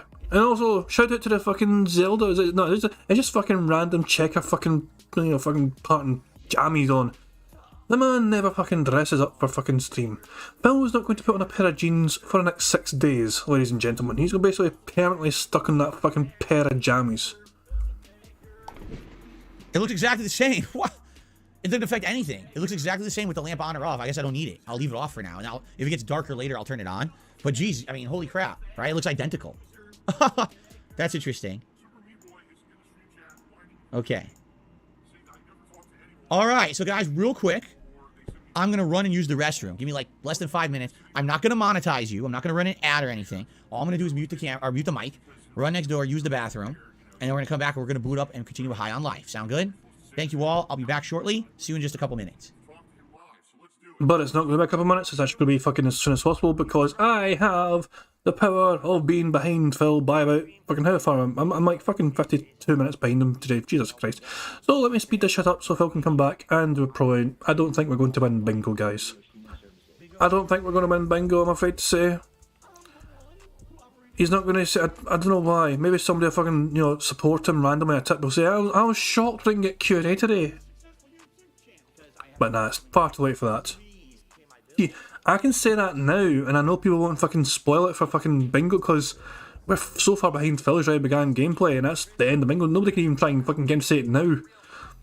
We needed somebody 50 minutes ago to get Phil to say it fucking now, if that makes sense.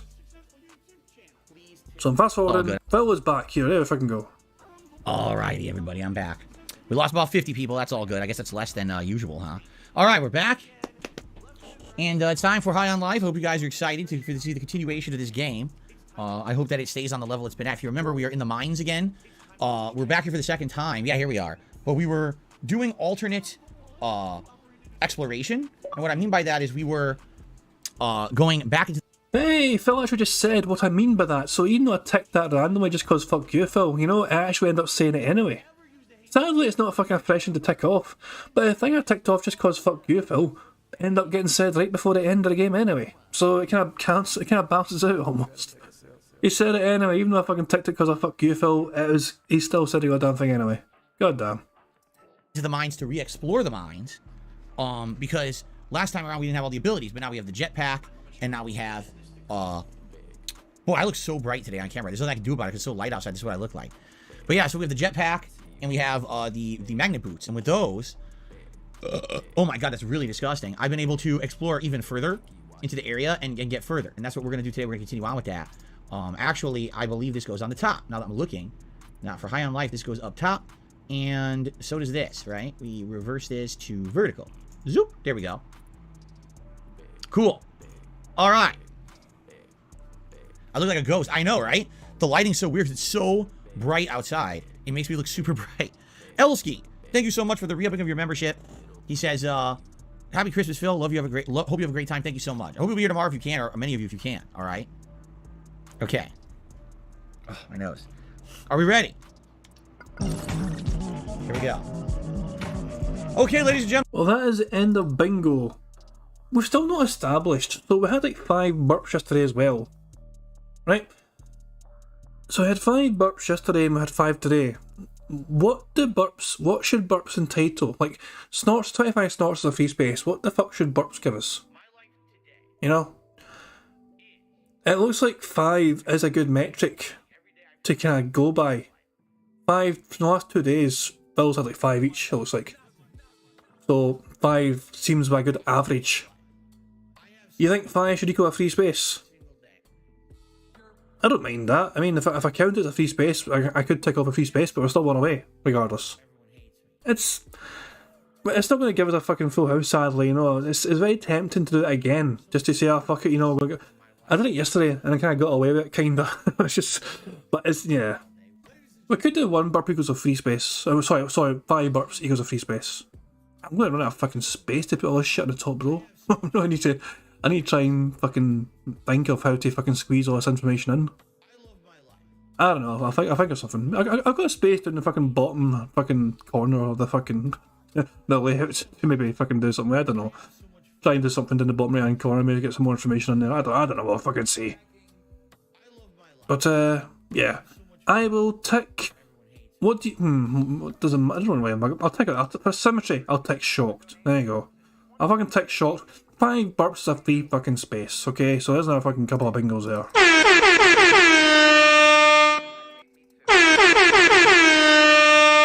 But there you go. So Q&A is the only thing that wasn't said, which was surprising because Bill usually fucking brings up, so there you go, he had no time for it, guys. Sadly, we couldn't get a fucking full house today. We're close, we're damn fucking close. I will amend this layout for tomorrow, so we'll include the information for 5 burps equals a free space as well. But I'll try to move things a wee bit to see. I'll figure it out, guys. I'll figure it out. Let's go to live DSP and see where he's at right fucking now. 30 buckaroos and altogether, including 20 from 1 Minute Man. 1 Minute Man, of course, being by far the biggest contributor to Phil's tipping. He has now given Phil, let's check the tips analysis, trend analysis probably.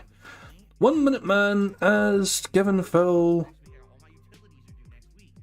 I mean, that's pushed him over 11,500 now.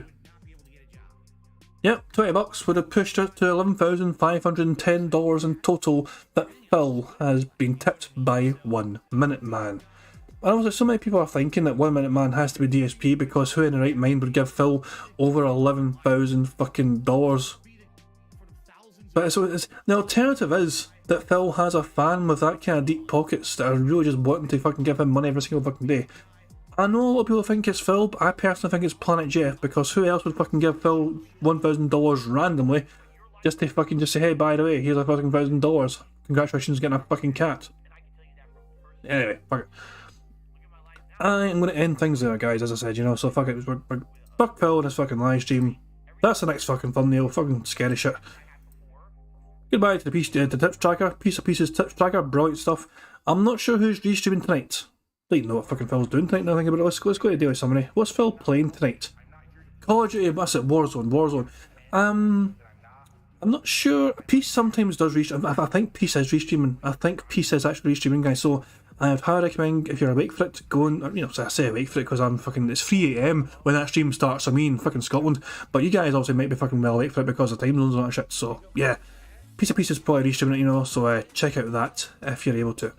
I'm going to end things there though, guys, as I said, you know what I mean? So, I've been King Jar, hope you've enjoyed the bingo. Thank you very much for coming along. Thank you very much for helping me out in chat to keep me right on the card. Thank you very much for the contributions as well, I do appreciate it. And just thank you all in general because you're all fucking lovely people. The Tractor Maiden is restreaming right now, apparently. Yeah, shout out to the Tractor Maiden. The Tractor Maiden is restreaming Phil right now. And obviously, of course, so is Raw DSP Archive, as you can see on the right hand side here, you know, it's annoying.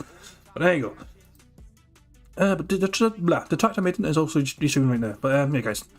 Brad Bunning says it won't be about until after Christmas, so have a good one. Hey, Merry Christmas, Brad Bunning. Hope you have a good one, pal.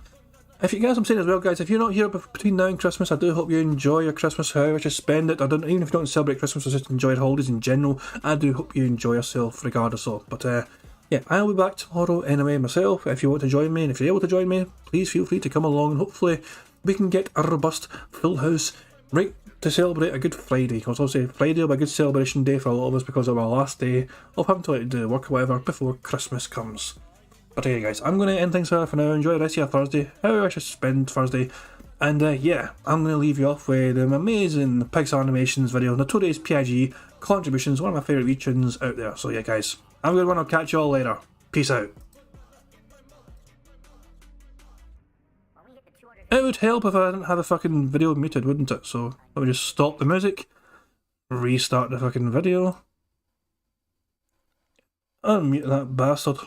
September 14th, There we a go. pre-authorized payment Peace out. of $16.51 from PayPal.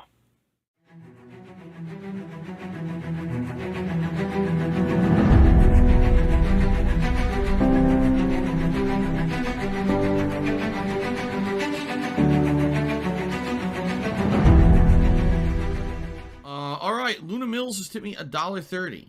It says, "I'm back. What's your favorite type of shower?" When you're showered in money. When you go outside, all of a sudden, greenbacks start falling from the sky, and you raise your face up. You're like, oh, you start dancing. You go, oh, money, money, yeah, yeah. All right, I don't know what the hell you're talking about, but thank you for the first tip of the day.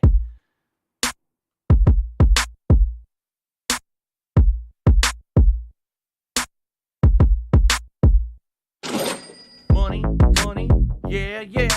Money, money, oh, money, money, yeah, yeah. Money, money, money, money, yeah, yeah. Money, money, oh, money, money, yeah, yeah. These contributions are mandatory.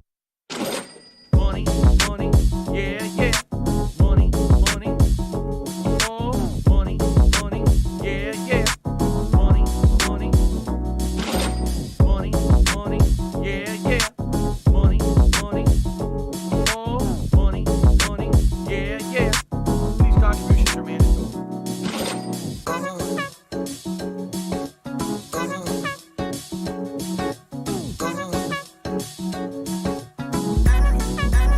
Show me the money.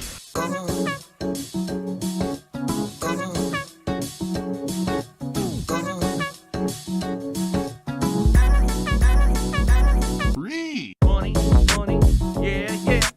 Money, money, oh, money, money, yeah, yeah. Money, money, money, money, yeah, yeah. Money, money, oh, money, money, yeah, yeah. These contributions are mandatory. And it's gone, just gone like that, in an instant, fucking gone.